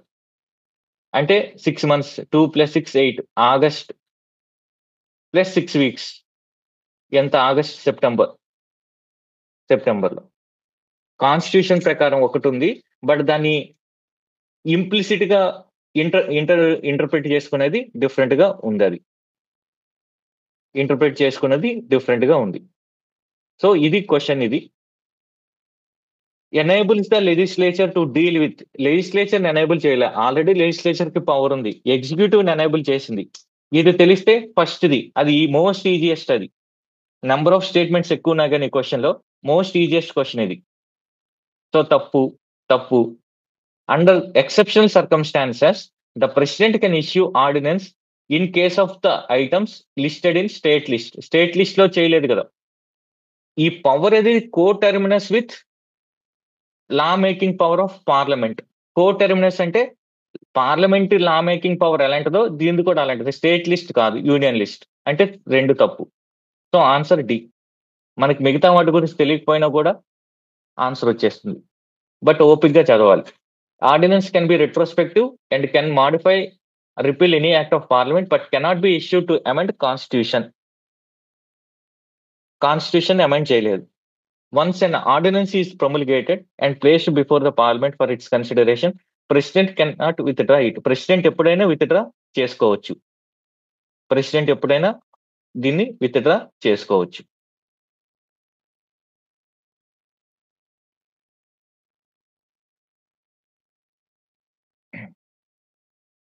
సో ఇదండి RC Cooper case. Even mains లో కూడా ఆర్డినెన్స్ గురించి అడుగుతారు. ఎక్కువగా మిస్యూజ్ అయిన ప్రొవిజన్ లో ఇది ఒకటి ఆర్డినెన్స్. ల్యాండ్ అక్విజిషన్ కి సంబంధించి ఆర్డినెన్స్ ఇచ్చారు. బ్యాంక్ సెక్యూరిటైజేషన్ సర్ఫేస్ యాక్ట్ గురించి ఆర్డినెన్స్ 4 years కంటిన్యూస్ గా ఇచ్చారు పార్లమెంట్ లో. సో ఇది ఎలక్షన్ ఆఫ్ ద ప్రెసిడెంట్. ఇందాక మనం డిస్కస్ చేస్తాం, the value of vote of each MLA varies from state to state. Yes, vary అవుతుంది, ఎందుకంటే పాపులేషన్ ఎమ్మెల్యే బట్టి మారుతుంది. Value of the vote of MPs of Lok Sabha is more than value of MPs of the Rajya Sabha. అలా ఏం లేదు, ఏ MP అయినా ఒకటే, ఏ MP అయినా కూడా ఒకటే. ఇక్కడ పాపులేషన్ అంటే ఏ పాపులేషన్ తీసుకుంటారు?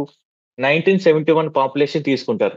ఇండియాలో పాపులేషన్ 1971 లో పీక్ డెకేడల్ గ్రోత్ రేట్ అనేది హైయెస్ట్ అక్కడ జరిగింది. 23% 21% జరిగింది. అందువలన ఇందిరాగాంధీ 42nd కాన్స్టిట్యూషనల్ అమెండ్మెంట్ ప్రకారం 42nd కాన్స్టిట్యూషనల్ అమెండ్మెంట్ ప్రకారం అన్నింటికి 1971 సెన్సస్ ని ఫ్రీ చేశారు. అంటే ఈ ఎంపీస్ ఎమ్మెల్యే సీట్స్ డిస్ట్రిబ్యూట్ చేస్తారు కదా డీలిమిటేషన్ కి, ఆ డీలిమిటేషన్ కి 1971 యొక్క సెన్సస్ ని ఫ్రీ చేశారు. ఫ్రీ చేస్తే తర్వాత 84 లో ఎప్పటికి ఫ్రీ చేశారంటే 2000 వరకు ఫ్రీ చేశారు. అంటే అప్పటికి పాపులేషన్ స్టెబిలైజ్ అయిపోద్ది ఇండియాలో అనుకున్నారా? అవ్వలేదు.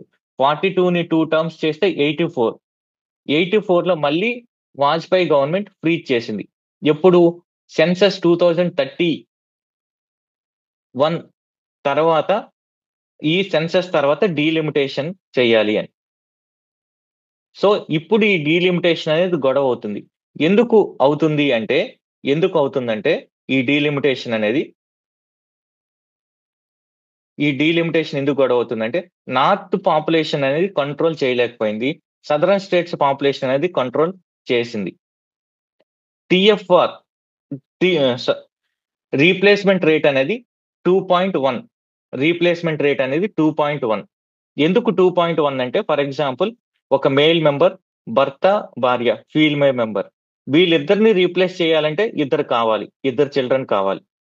సో అందువలన టిఎఫ్ఆర్ అనేది 2 కన్నా ఎక్కువ ఉండాలి. 2 కన్నా ఎక్కువ ఎందుకు ఉండాలి? 2.1 ఎందుకు ఉండాలంటే, ఇద్దరు పుట్టినప్పుడు యాక్సిడెంట్ లో కానీ హెల్త్ లో కానీ ఒకరు చనిపోయే ఛాన్స్ ఉంది. అందువల్ల రీప్లేస్మెంట్ రేట్ అనేది 2.1 ఉండాలి ఏదైనా కంట్రీకి.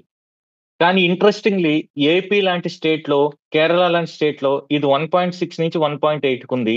బీహార్ లో మోర్ దాన్ 3 ఉంది, 3.2 అలా ఉంది. సో దీనివల్ల ఏమైంది? ఇప్పుడు సెన్సస్ కండక్ట్ చేసి, సారీ ఇక్కడ 2031 అన్నది 2021 అది. ఇప్పుడు సెన్సస్ కండక్ట్ చేస్తే ఏమవుద్ది? నార్త్ లో ఎక్కువ పాపులేషన్ ఉంది, సౌత్ లో తక్కువ పాపులేషన్ ఉంది. ఇప్పుడు ఎంపీస్ ని డిస్ట్రిబ్యూట్ చేస్తే ఏమవుద్ది? డీలిమిటేషన్ లో నార్త్ కి ఎక్కువ సీట్స్ వస్తాయి, సౌత్ కి తక్కువ సీట్స్ వస్తాయి. అప్పుడు పార్లమెంట్ లో ఎవరికి ఎక్కువ పవర్ ఉంటుంది? నార్త్ కి ఎక్కువ పవర్ ఉంటుంది, సౌత్ కి ఎక్కువ పవర్ ఉండదు. అందువలన సదరన్ స్టేట్స్ అనేది ఈ డీలిమిటేషన్ ని వ్యతిరేకిస్తున్నాయి. సో కొత్త ఫార్ములా కనిపెట్టాలి. అందువలన యూపీఎస్సీకి మోస్ట్ ఇంపార్టెంట్ డీలిమిటేషన్ అనేది. ఈవెన్ సెన్సస్ అనేది 2021 లో జరగాలి. 21 లో కరోనా ఉందని జరగలేదు, తర్వాత ఎలక్షన్ ఉందని జరగలేదు. ఇప్పుడు గవర్నమెంట్ సెన్సస్ కండక్ట్ చేద్దాం అనుకుంటుంది. ఇప్పుడు చేస్తున్న సెన్సస్ ఫుల్లీ డిజిటైజ్డ్ సెన్సస్ ఇది. సో ఇప్పటి వరకు ఏమైనా డౌట్ ఉందండి?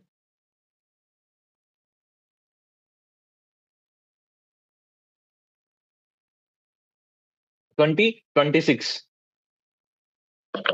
ఇప్పుడు 26 తర్వాత ఏమవుద్దంటే, 26 వరకు ఫ్రీజ్ చేశారు. సో ఇక్కడ ఒక క్లారిటీ ఇస్తున్నాను ఇందాకటిది.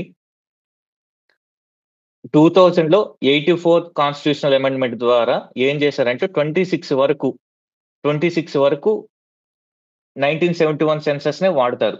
ఈ 26 నుంచి నెక్స్ట్ సెన్సస్ ఎప్పుడైతే అవుద్దో అది 31లో అవుద్ది. ఆ సెన్సస్ ని చేసి డీలిమిటేషన్ వాడతారు. నెక్స్ట్ డీలిమిటేషన్ కి వాడతారు. నేను ఇందాక రైటే చెప్పా 31 అనేది మళ్ళీ 21 అని చెప్పారు. 31 అనేది రైట్. 26 వరకు ఫ్రీజ్ చేశారు. ఫ్రీజ్ చేసింది 31 సెన్సస్, నెక్స్ట్ సెన్సస్ 31 అవుద్ది కాబట్టి 31ది తీసుకుంటారు. ఆల్రెడీ 21 సెన్సస్ కి గ్రౌండ్ వర్క్ స్టార్ట్ అయింది. ఇప్పుడు గవర్నమెంట్ ముందున్న 2 ఆప్షన్స్ ఉన్నాయి. ఈ 26 అనే దాన్ని ఇంకో కాన్స్టిట్యూషనల్ అమెండ్మెంట్ యాక్ట్ చేసి 36 లేదా 46 చేయొచ్చు, లేదా కొత్త ఫార్ములా అయినా ఏదైనా ప్రవేశపెట్టాలి. బట్ మీ మెయిన్స్ కానీ ఇంటర్వ్యూ కానీ ఇది మోస్ట్ ఇంపార్టెంట్. ఇది నేను దీని మీద చాలా ఆర్టికల్స్ చదివాను. ఇది ఎప్పుడైనా ఉండేటప్పుడు ఆ కొత్త ఫార్ములాస్ ఏంటి, డిఫరెంట్ ఒపీనియన్స్ ఏంటి అనేది నేను ఎప్పుడైనా వీలైనప్పుడు నేను చెప్తాను టైం ఉండేటప్పుడు. ఎందుకంటే నా ఇంటర్వ్యూ కోసం ఎక్స్టెన్సివ్ గా రీసెర్చ్ చేశాను ఈ 26th అది. సో ఇప్పుడు వరకు ఏమైనా డౌట్స్ ఉన్నాయండి? ఇప్పుడు వరకు నేను చెప్తున్నాను, మీరు సైలెంట్ గా ఉన్నారు. ఎంతమంది వింటున్నారు, ఎంతమంది వినట్లేదు?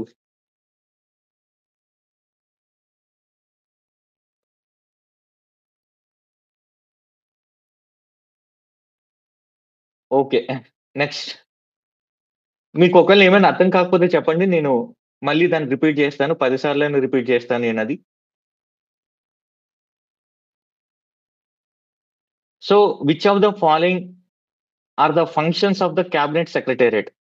క్యాబినెట్ సెక్రటేరియట్ అంటే మనకు తెలిసిందే. ఐఏఎస్ అందరిలో సీనియర్ మోస్ట్ ఐఏఎస్ ఎవరంటే క్యాబినెట్ సెక్రటరీ. ఐపీఎస్ అందరిలో సీనియర్ మోస్ట్ ఎవరంటే DIB, director of intelligence bureau.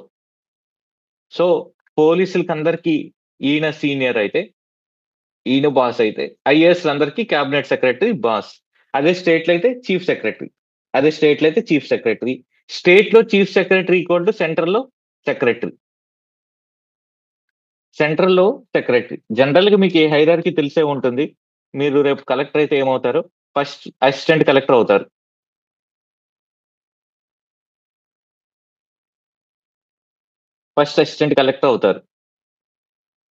Next joint collector అవుతారు. నెక్స్ట్ కలెక్టర్ అవుతారు. నెక్స్ట్ ఏదైనా డిపార్ట్మెంట్ కి కమిషనర్ అవుతారు. తర్వాత సెక్రటేరియట్ కి వచ్చి సెక్రటరీ అవుతారు. ఏదైనా డిపార్ట్మెంట్ కి ఒక సెక్రటరీ అవుతారు. ఇంకా సీనియర్ అయితే ప్రిన్సిపల్ సెక్రటరీ అవుతారు. ఇంకా సీనియర్ అయితే స్పెషల్ చీఫ్ సెక్రటరీ అవుతారు. అంటే స్టేట్ కి ఒకరే చీఫ్ సెక్రటరీ ఉంటారు కాబట్టి వాళ్ళని చీఫ్ సెక్రటరీ అంటారు.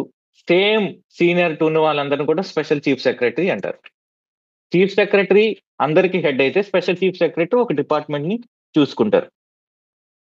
సో ఈ క్యాబినెట్ సెక్రటేరియట్ అనేది ఉంటుంది. దాన్ని హెడ్ చేసేది cabinet secretary.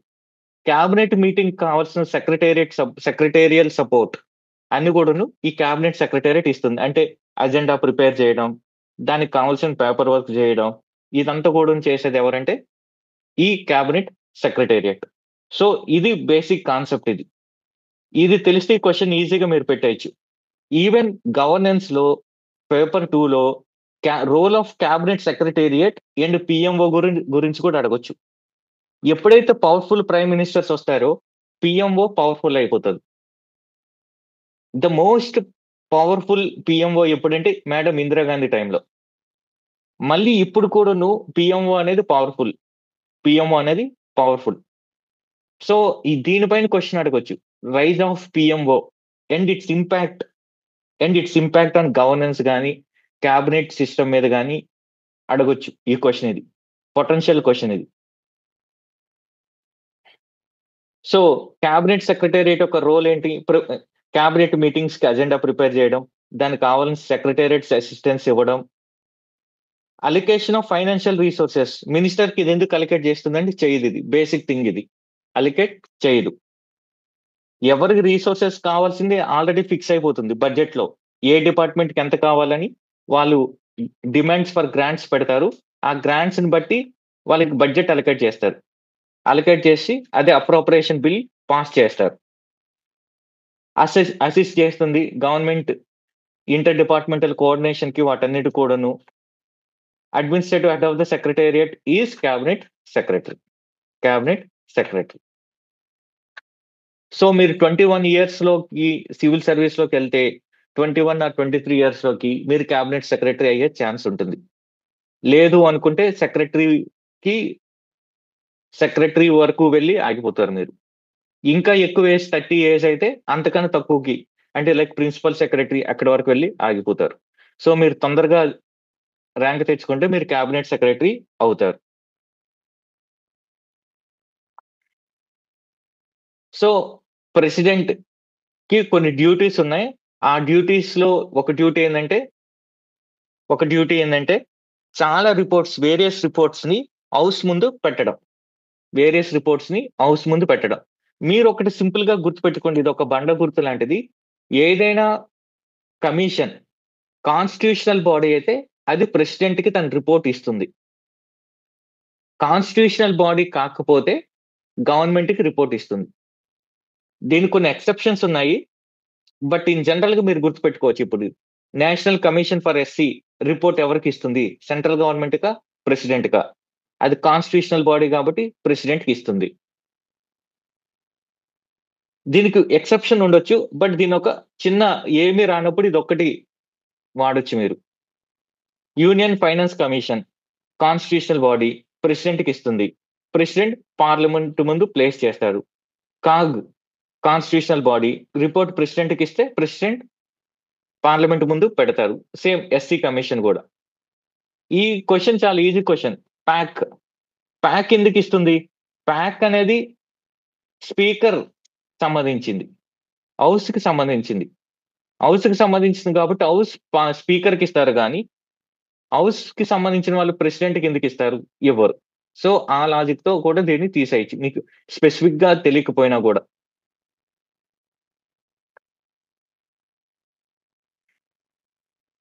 Chief secretary already discuss చేసాం మనం చీఫ్ సెక్రటరీ ఎవరని. Chief secretary in a state is appointed by the chief minister. Chief సెక్రటరీకి ఫిక్స్డ్ టెన్యూర్ ఏమీ లేదు. ఫిక్స్డ్ టెన్యూర్ ఏమీ లేదు. అదే, అదే డీజీపీకి వీళ్ళకి సంబంధించి అయితే ప్రకాష్ సింగ్ గైడ్‌లైన్స్ ఉన్నాయి. 2 ఇయర్స్ టర్మ్ ఉండాలి. అవి ఇవి ప్రకాష్ సింగ్ గైడ్‌లైన్స్ ఉన్నాయి. చూడండి డిస్క్రిషనరీ పవర్ అనేది మెయిన్స్ కూడా చాలా చాలా ఇంపార్టెంట్. ఒక 10 మార్కర్ క్వెషన్ అడగొచ్చు. Write down differences between discretionary power of governor and president. గవర్నర్‌కి యొక్క డిస్క్రిషనరీ పవర్ అనేది ఎక్కువ. ప్రెసిడెంట్ యొక్క డిస్క్రిషనరీ పవర్ సిట్యుయేషనల్. కానీ గవర్నర్ యొక్క డిస్క్రిషనరీ పవర్ కాన్స్టిట్యూషన్‌లోనే ఉంది. So, governor enjoys more discretionary power than president. President. నేను ఒక చోట రాసుకున్నాను గవర్నర్, ప్రెసిడెంట్ యొక్క డిస్క్రిషనరీ పవర్ అని. ఈజీగా గుర్తుండేది. 1 మినిట్ నేనది ఉంటే మీకు చెప్తా. మీకు అది హెల్ప్‌ఫుల్‌గా ఉంటుంది.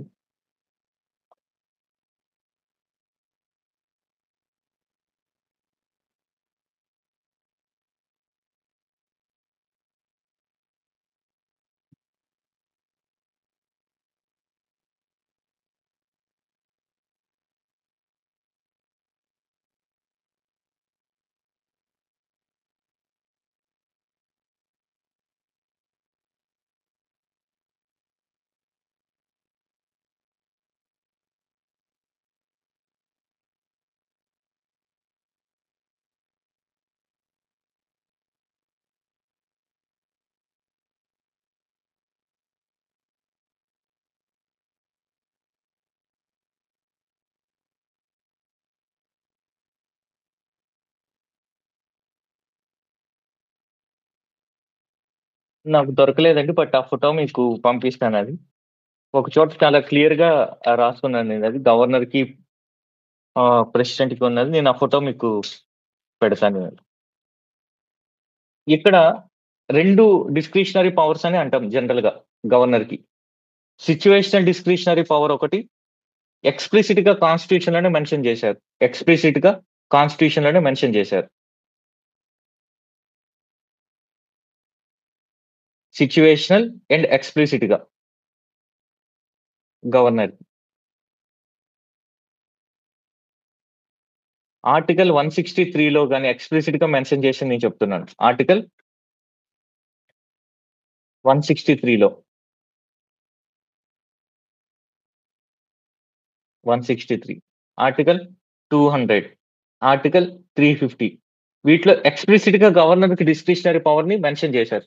ఫర్ ఎగ్జాంపుల్ ఆర్టికల్ 200లో ఏదైనా బిల్‌ని ప్రెసిడెంట్‌కి రిజర్వ్ చేయొచ్చు. అది అతని డిస్క్రిషనరీ పవర్. ఆర్టికల్ 356లో ప్రెసిడెంట్ రూల్‌ని ఇంపోజ్ చేయమని ప్రెసిడెంట్‌ని రిఫర్ చేయొచ్చు. అలానే ఆర్టికల్ 163 ప్రకారం క్యాబినెట్ యొక్క డెసిషన్‌ని మళ్ళీ రిటర్న్ చేయమనొచ్చు. ఇవన్నీ కూడాను డిస్క్రిషనరీ పవర్ గవర్నర్‌కి. ఇవన్నీ కూడా ఎక్స్‌ప్లిసిట్ గా మెన్షన్ చేశారు. అదే సిట్యుయేషనల్ డిస్క్రిషనరీ పవర్ అంటే మీకు తెలుసు.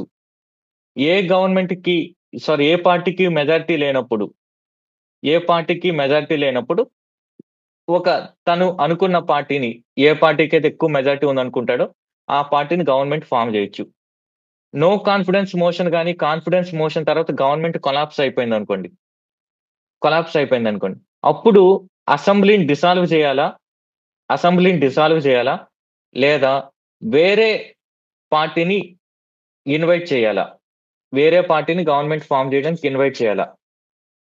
లేదా అసెంబ్లీని డిసాల్వ్ చేయాలా? లేదా వేరే పార్టీని ఇన్వైట్ చేయాలా? Care taker government. Care taker government. So, అసెంబ్లీని డిసాల్వ్ చేశారు. ఖచ్చితంగా స్టేట్‌లో గాని, సెంట్రల్‌లో గాని చీఫ్ మినిస్టర్ అండ్ క్యాబినెట్ ఉండాలి. There shall be prime minister and cabinet. అలానే ఇక్కడ కూడాను. అప్పుడు కేర్ టేకర్ గవర్నమెంట్‌కి ఎవరిని అపాయింట్ చేయాలి. ఇలాంటివన్నీ కూడాను సిట్యుయేషనల్ డిస్క్రిషనరీ పవర్. ఇవన్నీ కూడాను ఎక్స్‌ప్లిసిట్‌గా ఉన్న డిస్క్రిషనరీ పవర్. ఇక్కడ క్వెషన్ చూద్దాం. Sending a report to the president of India for imposing president rule. ఇది 356 ప్రకారం. సో, ఇది ఒక డిస్క్రిషనరీ పవర్. అపాయింటింగ్ ద మినిస్టర్స్‌ని ఎవరు అపాయింట్ చేయాలనేది చీఫ్ మినిస్టర్ ఇష్టం. ఆ మినిస్టర్‌కి ఏ పోర్ట్‌ఫోలియో ఇవ్వాలనేది చీఫ్ మినిస్టర్ ఇష్టం. ఫర్ ఎగ్జాంపుల్ రీసెంట్‌గా సెంథిల్ బాలాజీ అనే అతను అరెస్ట్ అయ్యారు. అరెస్ట్ అయితే ఆయన్ని మినిస్టర్‌గా మళ్ళీ అపాయింట్ చేయమని ఎంకే స్టాలిన్ చెప్పారు. గవర్నర్ చేయలేదు. దాన్ని.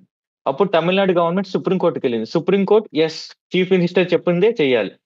ఎందుకంటే అక్కడ గవర్నర్‌కి డిస్క్రిషనరీ పవర్ లేదు. అలానే reserving certain bills discretionary power ఉంది. Making the rules to conduct the business of the state government. ఇందులో డిస్క్రిషనరీ పవర్ అనేది లేదు. సో, మీరు క్లియర్‌గా తెలుసుకోవాలి. అలానే కొన్ని గవర్నర్‌కి సంబంధించిన కేసెస్ అడుగుతానండి. ఆ కేసెస్ మీరు చెప్పాలి నాకు. మీకు తెలిస్తే నాకు చెప్పాలి. BP Singhal case. BP Singhal case with respect to governor. Respond అవ్వాలి. మీరు మైక్‌ని ఆన్ చేసుకొని అప్పుడే క్లాస్ ఇంటరాక్టివ్‌గా ఉంటుంది.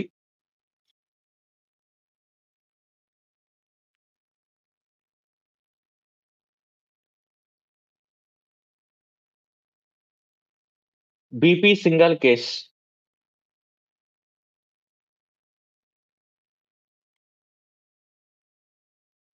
జనరల్‌గా గవర్నర్‌కి ఫిక్స్డ్ టెన్యూర్ ఉంది 5 ఇయర్స్. కానీ సెక్యూరిటీ ఆఫ్ టెన్యూర్ లేదు. Doctrine of pleasure correct.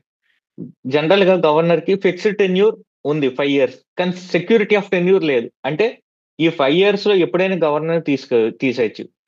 అంటే ప్లెజర్ ఆఫ్ ప్రెసిడెంట్. ప్రెసిడెంట్‌కి ప్లెజర్ ఉన్నంత వరకు గవర్నర్ ఉంటాడు. అప్పుడు ఏమవుతుందంటే సెంట్రల్ గవర్నమెంట్ మారిన ప్రతిసారి కూడాను గవర్నర్స్‌ని మారుస్తున్నారు. ఎందుకంటే ప్రీవియస్ గవర్నర్స్ వేరే పార్టీ వాళ్ళు కాబట్టి. ఇందిరాగాంధీ టైంలో జరిగింది. జనతా పార్టీ టైంలో జరిగింది. రీసెంట్‌గా కూడా జరిగాయి. ఇలా కాకుండా బీపీ సింఘాల్ కేసులో సుప్రీం కోర్ట్ ఏం చెప్పిందంటే, ఈ డాక్ట్రిన్ ఆఫ్ ప్లెజర్‌కి సంబంధించి president should have compelling and valid reasons. ఆ గవర్నర్‌ని తీసేస్తున్నామంటే ఒక ప్రాపర్ రీజన్స్ ఉండాలి. అంతే తప్ప విమ్స్ అండ్ ఫ్యాన్సీస్ బట్టి తీసేయడానికి లేదు అని చెప్పింది. BP Singhal case.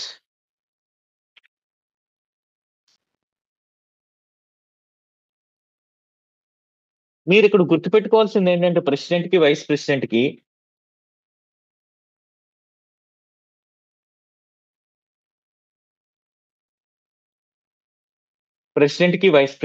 గవర్నర్ కి చూడండి, సపోజ్ ప్రెసిడెంట్ కి కౌన్సిల్ ఆఫ్ మినిస్టర్స్ ఒక అడ్వైజ్ ఇచ్చారనుకోండి. అడ్వైజ్ ఇస్తే ప్రెసిడెంట్ ఆ కౌన్సిల్ ఆఫ్ మినిస్టర్స్ ఇచ్చిన అడ్వైజ్ ని రిటర్న్ చేయొచ్చు. మళ్ళీ రిటర్న్ చేసిన దాన్ని మళ్ళీ వీళ్ళు రిటర్న్ పంపించారనుకోండి. ప్రెసిడెంట్ అప్పుడు మ్యాండేటరీగా అప్రూవ్ చేయాలి. దేని ప్రకారం ఈ మ్యాండేటరీగా అప్రూవ్ చేయాలనేది 42nd కాన్స్టిట్యూషన్ అమెండ్మెంట్ యాక్ట్. కానీ గవర్నర్ కి ఆర్టికల్ 163 ప్రకారం ఇలాంటిదేమీ లేదు. సపోజ్ గవర్నర్ కి కౌన్సిల్ ఆఫ్ మినిస్టర్స్ ఒక అడ్వైజ్ చేశారు. గవర్నర్ దాన్ని తిప్పి పంపించాడు. మళ్ళీ కౌన్సిల్ ఆఫ్ మినిస్టర్ రిటర్న్ చేస్తే దాన్ని గవర్నర్ అప్రూవ్ చేయాల్సిన అవసరం లేదు. ఈ రెండిటి మధ్యన పవర్ డిఫరెన్స్ చూడాలి. 42nd ప్రకారం మ్యాండేటరీ చేశారు, కానీ ఇక్కడ మ్యాండేటరీ చేయలేదు. ఎందుకు చేయలేదంటే గవర్నర్ అనేది సెంట్రల్ గవర్నమెంట్ కంట్రోల్లో ఉంటారు కాబట్టి సెంట్రల్ గవర్నమెంట్ చెప్పినట్టు వినాలి. అందుకోసమని మ్యాండేటరీ చేయలేదు. సో దీన్ని బట్టి క్వశ్చన్ అడిగే ఛాన్స్ ఉంది. సో గవర్నర్ యొక్క డిస్క్రిషనరీ పవర్ 163 ప్రకారం ఎక్కువ. అందుకనే నబం రబియా కేసులో ఫేమస్ కేసు ఇది. నబం రబియా కేసులో సుప్రీంకోర్టు ఏం చెప్పిందంటే ఈ డిస్క్రిషనరీ పవర్ అనేది should not be used in arbitrary way.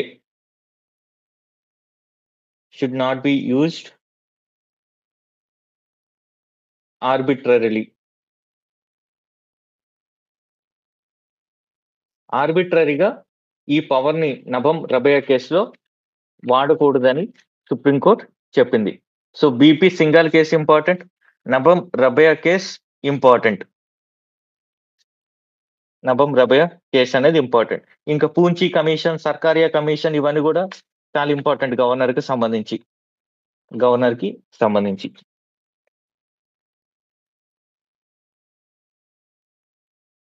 So ఇక్కడ వరకు ఏదైనా డౌట్ ఉందండి?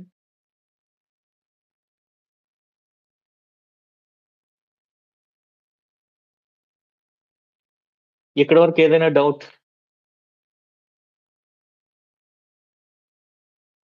సో ఎవరు మాట్లాడట్లేదు, కనీసం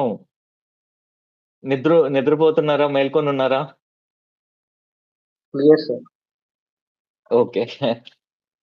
సో గవర్నర్ ఏ బిల్స్ ని మ్యాండేటరీగా ప్రెసిడెంట్ కి రిజర్వ్ చేయాలని ఆర్టికల్ 200 ప్రకారం గవర్నర్ రిజర్వ్ చేయొచ్చు బిల్స్ ని. కాకపోతే కొన్ని బిల్స్ మ్యాండేటరీగా రిజర్వ్ చేయాలి.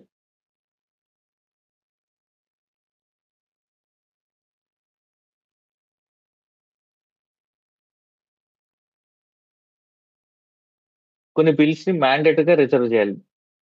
ట్రై చేయండి, ఆన్సర్ ని ట్రై చేయండి. Yes, very good. Curtailing power of high court, inter state trade కి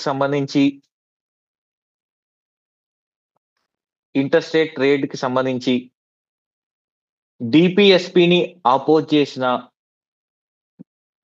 హైకోర్టు యొక్క పవర్స్ ని కట్టైల్ చేసిన, ఇంటర్ స్టేట్ ట్రేడ్ ని రిస్ట్రిక్ట్ చేసిన, డిపిఎస్పీస్ కి వ్యతిరేకంగా ఏదైనా బిల్ చేసిన, లార్జెస్ట్ ఇంట్రెస్ట్, కంట్రీ యొక్క లార్జెస్ట్ ఇంట్రెస్ట్ ని ఎండేజన్ చేసి ఉన్న, compulsory acquisition of property 31A కి సంబంధించి అయినా కూడా మ్యాండేటరీగా రిజర్వ్ చేయాలి.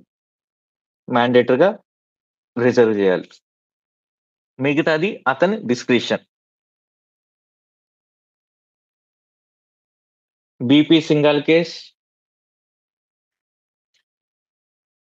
నబం రబియా కేస్, ఇంకొక కేసు కూడా ఉందండి, ఫేమస్ కేసు, అది శంషేర్ సింగ్ కేస్ ఐడియా ఉందండి?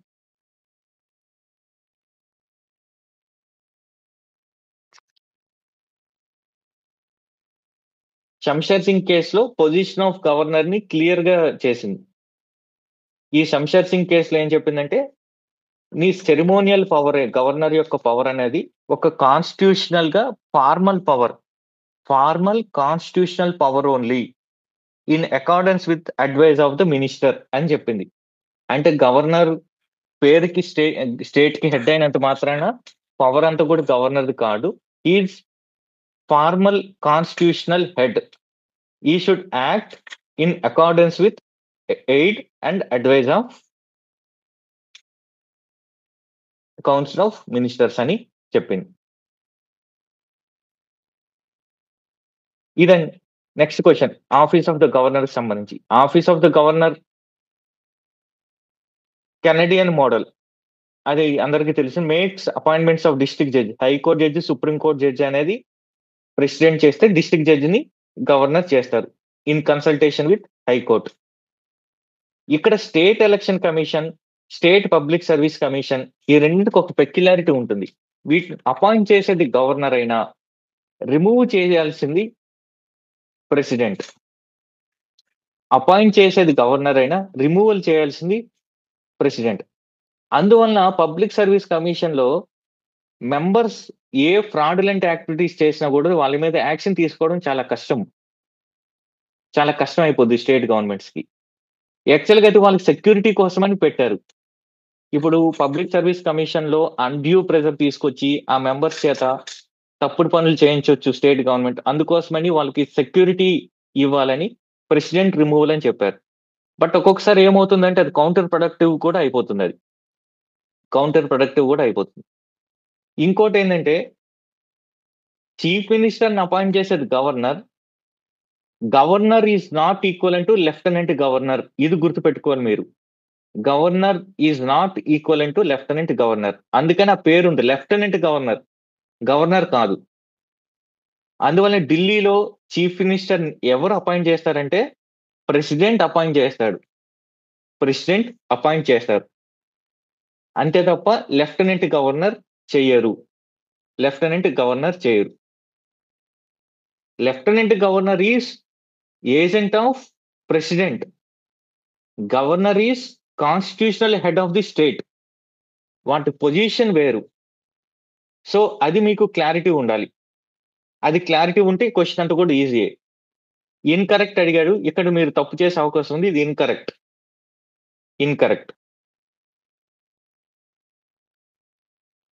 సో ఇన్కరెక్ట్, అడిగింది ఇన్కరెక్ట్. స్టేట్ ఎలక్షన్ కమిషన్ ని, స్టేట్ పబ్లిక్ సర్వీస్ కమిషన్ ని, స్టేట్ ఇన్ఫర్మేషన్ కమిషన్, వీళ్ళ ముగ్గురు అపాయింట్మెంట్ ఒకరు చేస్తారు, రిమూవల్ మాత్రం ప్రెసిడెంట్ చేస్తారు. అది గుర్తుపెట్టుకోవాలి. ఇక్కడ పార్డనింగ్ పవర్, క్షమాభిక్ష, మన తెలుగులో క్షమాభిక్ష. సో ఇది మీకు తెలిసే ఉంటుంది, పార్డనింగ్ పవర్. చెప్పండి మీరే. Yes, clemency. మొత్తం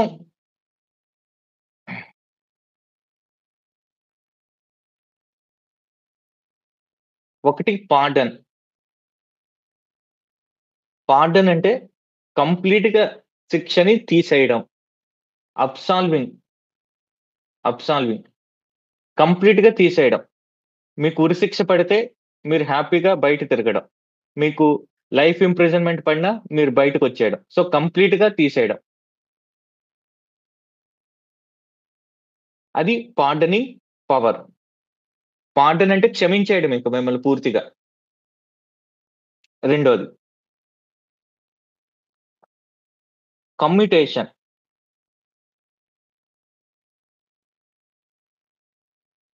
నేను అప్పుడు ప్రిపేర్ అయినప్పుడు కమ్యూటేషన్ ఎలా గుర్తుపెట్టుకున్నానంటే సి ఉంది కాబట్టి సిసి, చేంజ్ ఇన్ క్యారెక్టర్ అని గుర్తుపెట్టుకున్నా.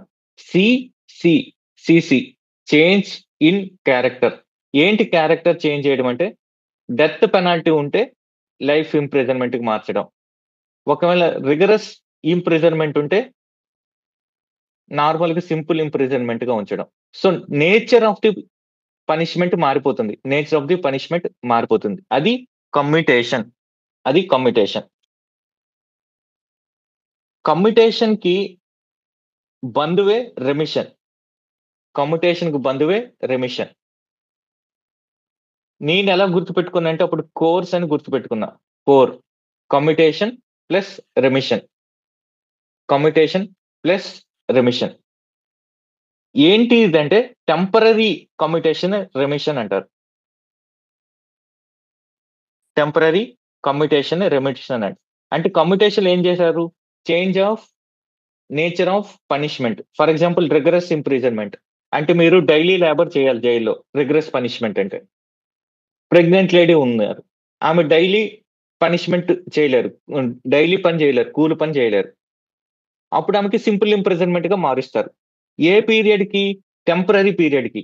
ఆమె ప్రెగ్నెంట్ గా ఉండి లాక్టేటింగ్ మదర్ గా ఉన్నంత వరకు. సో కమ్యూటేషన్ అనేది చేంజ్ ఇన్ క్యారెక్టర్, పర్మనెంట్ గా మార్చడం. టెంపరరీగా కొంత పీరియడ్ గా మారిస్తే దాన్ని రెమిషన్ అంటారు. కొంత పీరియడ్ గా మారిస్తే దాన్ని రెమిషన్ అంటారు. So commutation, remission are interlinked. Temporary commutation is called remission. Temporary sorry నేను ఇక్కడ రెస్పైట్ ఇది. రెమిషన్ బదులు రెస్పైట్ అని చదువుకోండి. రెమిషన్ బదులు రెస్పైట్.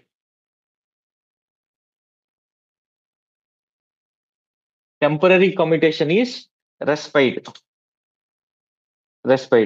రెమిషన్ అంటే తగ్గించడం. రెమిషన్ అంటే తగ్గించడం. రెమిషన్ అంటే తగ్గించడం. ఏంటి తగ్గించడం? 14 years ఇంప్రిజన్మెంట్ పడింది అనుకోండి, దాన్ని తక్కువ చేయడం, 7 years కి తగ్గించడం. అలా తక్కువ చేయడమే రెమిషన్. అలా తక్కువ చేయడం రెమిషన్. రిప్రైవ్ అంటే టెంపరరీ రిలీఫ్. రిప్రైవ్ మీకు క్లైమేట్ లో కూడా ఉంటుంది కదా. రిప్రైవ్ అప్రెసివ్ విండ్స్ నుంచి రిప్రైవ్ వచ్చిందని. Temporary relief. ఎప్పుడు టెంపరరీ రిలీఫ్ ఇవ్వడం అంటే మీకు ఉరిశిక్ష వేశారు, డెత్ పెనాల్టీ వేశారు, మీరు మెర్సీ పిటిషన్ వేసుకోవాలి. మెర్సీ పిటిషన్ అంటే ఇలా పార్డన్ చేయడానికి వీటికి మెర్సీ పిటిషన్ వేసుకోవాలి. దానికి కొంత టైం కావాలి. ఆ టెంపరరీగా రిలీఫ్ ఇవ్వడమే రిప్రైవ్. సో మళ్ళీ నేను చెప్తున్నాను, ఇక్కడ నేను బై మిస్టేక్ రెస్పైట్ బదులు రెమిషన్ వాడాను. పార్డన్ అంటే కంప్లీట్ గా అబ్సాల్వ్ చేయడం, మీకు ఎలాంటి శిక్ష లేకుండా చేయడం. కమ్యూటేషన్ అంటే CC, change in character. Death penalty ఉంటే లైఫ్ ఇంప్రిజన్మెంట్, రిగ్రెస్ ఇంప్రిజన్మెంట్ ఉంటే సింపుల్ ఇంప్రిజన్మెంట్. అదే కమ్యూటేషన్ కి టెంపరరీగా ఇవ్వడమే రెస్పైట్. ఇంప్రిజన్మెంట్ ని తగ్గించడం రెమిషన్. రిడక్షన్ చేయడమే రెమిషన్. రిప్రైవ్ అంటే టెంపరరీ రిలీఫ్. సో ఇప్పుడు మనం చూద్దాం. Commutation, change in death penalty to life in sentence. CC commutation, change in character. Correct. Remission, changing death penalty into life imprisonment in case of pregnancy of convict. టెంపరరీది కదా ఇది. Temporary character మారిస్తే respite. Temporary character మారిస్తే respite అవుతుంది, remission అవ్వదు. Reducing 30 years rigorous imprisonment 20 years. Reduction అంటే remission అంటే reduction. So ఈ రెండు ఇంటర్చేంజ్ చేశారు. అంటే 3, 2 ఉన్నవన్నీ కూడా తప్పులు. Reprieve, allowing delay in execution of sentence for a guilty. Delay చేస్తారు. ఎందుకు చేస్తారంటే మీకు హెల్త్ బాగాలేదు, రిగరస్ ఇంప్రిజన్మెంట్ ఇవ్వకపోవడం, అలాంటి వాటికి టెంపరరీ రిలీఫ్ ఇవ్వడం కోసం చేసేది రిప్రైవ్. సో మళ్ళీ చెప్తున్నాను, పార్డన్, కమ్యూటేషన్ టెంపరరీ పీరియడ్ అయితే రెస్పైట్, రిడక్షన్ చేయాలంటే రెమిషన్ ఇవ్వాలి, టెంపరరీ రిలీఫ్ ఇవ్వాలంటే రిప్రైవ్ ఇవ్వాలి.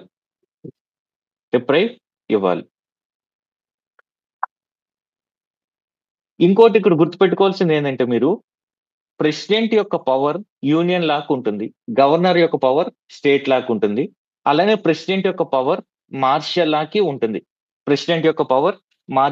ఉంటుంది. ప్రెసిడెంట్ ఒక్కరే డెత్ సెంటెన్స్ ని పార్డన్ చేయగలరు. అంటే ఫర్ ఎగ్జాంపుల్ ఒకరు ఉరిశిక్ష పడింది, కంప్లీట్ గా ఏ శిక్ష లేకుండా చేసే కెపాసిటీ ప్రెసిడెంట్ ఉంది. అదే ఉరి శిక్షని లైఫ్ ఇంప్రిజన్మెంట్ గా మార్చడం అంటే కమ్యూట్ చేయడం చేంజ్ ఇన్ క్యారెక్టర్ దాని చేసే అధికారం మాత్రం గవర్నర్ కి ఉంది. అర్థమైందండి? సో ఆర్టికల్ 72 ప్రెసిడెంట్ గురించి క్లెమెన్సీ పవర్స్ గురించి మాట్లాడితే 162 అనేది గవర్నర్ యొక్క క్లెమెన్సీ పవర్ గురించి మాట్లాడుతుంది. ఇక్కడ మీరు గుర్తుపెట్టుకోవాల్సింది ఏంటంటే ప్రెసిడెంట్ ఇక్కడ తగ్గిస్తున్నాడు, డెత్ పెనాల్టీని తీసేస్తున్నారు ఇవన్నీ అంటే ఆయన జ్యుడిషియరీ రోల్ చేయట్లేదు. ఆయన సపోజ్ ఒక నేరం నిరూపించబడింది, ఒకడు కన్విక్ట్ అయ్యాడు, నువ్వు నిర్దోషని ఆయన చెప్పట్లేదు. నీకున్న ఒక జాలి హృదయంతో నీకున్న డెత్ పెనాల్టీని తీసేస్తున్నారు. అది ఒక ఎగ్జిక్యూటివ్ యాక్షనే కానీ జ్యుడిషియరీ యాక్షన్ కాదు. మీరు నేరం చేశారంటే మీరు నేరస్తుడే, కాకపోతే మీకు సెక్షన్ పడకుండా తీస్తున్నారు. అది ఒక ఇంపార్టెంట్ ఆస్పెక్ట్, అది మీరు గుర్తుపెట్టుకోవాలి. ఇంపార్టెంట్ ఆస్పెక్ట్ అది. మార్షల్ లాకి ఓన్లీ ప్రెసిడెంటే చేయగలరు, గవర్నర్ కి లేదు. Death penalty pardoning power only president కే ఉంది. అది కమ్యూటేషన్ గవర్నర్ చేయగలరు. ఇంకోటి ఇక్కడ గుర్తుపెట్టుకోవాలి మీరు ఏంటంటే ఒక ఇంపార్టెంట్ కేస్ ఏంటంటే కెహర్ సింగ్ కేస్.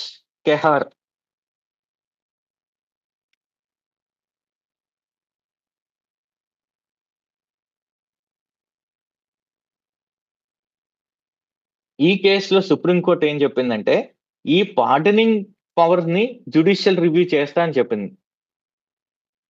అంటే మాలిఫైడ్ ఇంటెన్షన్ తో చేశారా లేదా అనేది చూస్తుంది.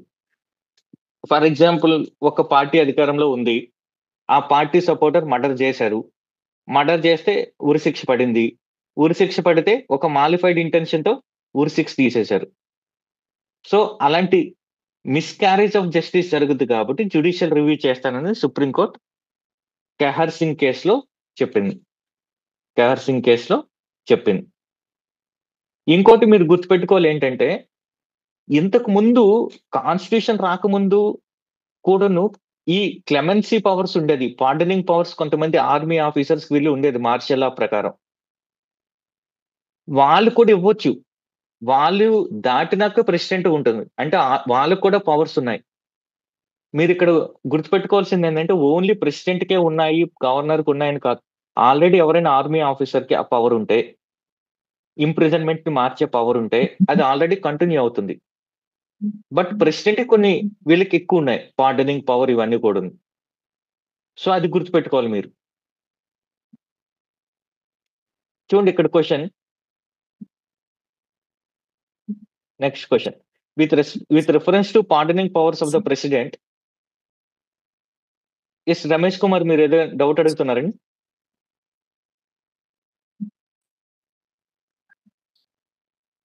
హలో రమేష్ కుమార్, మీరు డౌట్ అడుగుతున్నారండి లేదా మాట్లాడుకుంటున్నారు మీతో మీరు?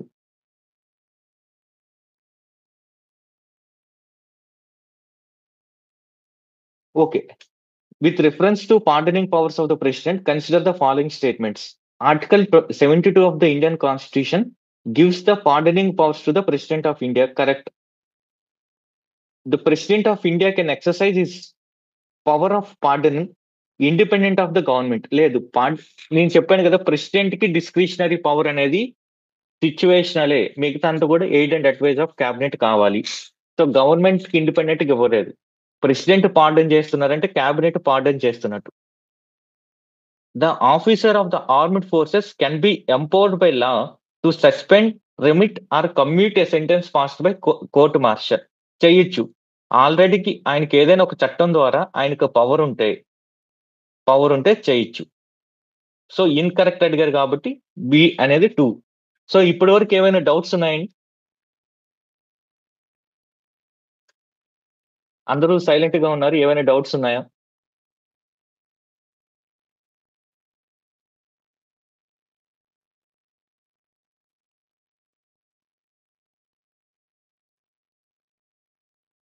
ఓకే, ఈ అర్థమవుతుందండి లేదా స్పీడ్కి వెళ్తున్నానా? ఒకటి ఇక్కడ బేసిక్ గా ప్రాబ్లం ఏంటంటే మీకు చాలా వరకు ఫౌండేషన్ కోర్సులో కంప్లీట్ అయిపోదు. సో, ఇది రివిజన్ లాంటిది. నాకు ఇప్పుడు 4కి ఇంకొక సెషన్ ఉందండి. మళ్ళీ దీని నెక్స్ట్ డిస్కషన్ ఇంకో క్లాస్‌లో కంటిన్యూ చేద్దాం. ఇంకొంచెం మీరు యాక్టివ్‌గా ఉంటే నేను ఎక్కువ స్పీడ్‌గా చెప్పగలుగుతా. నేను కూడా ఒక దగ్గర మిస్టేక్ చేశా. హాఫ్ మైండ్‌తో ఉన్నట్టున్నా నేనప్పుడు. రెస్పెక్ట్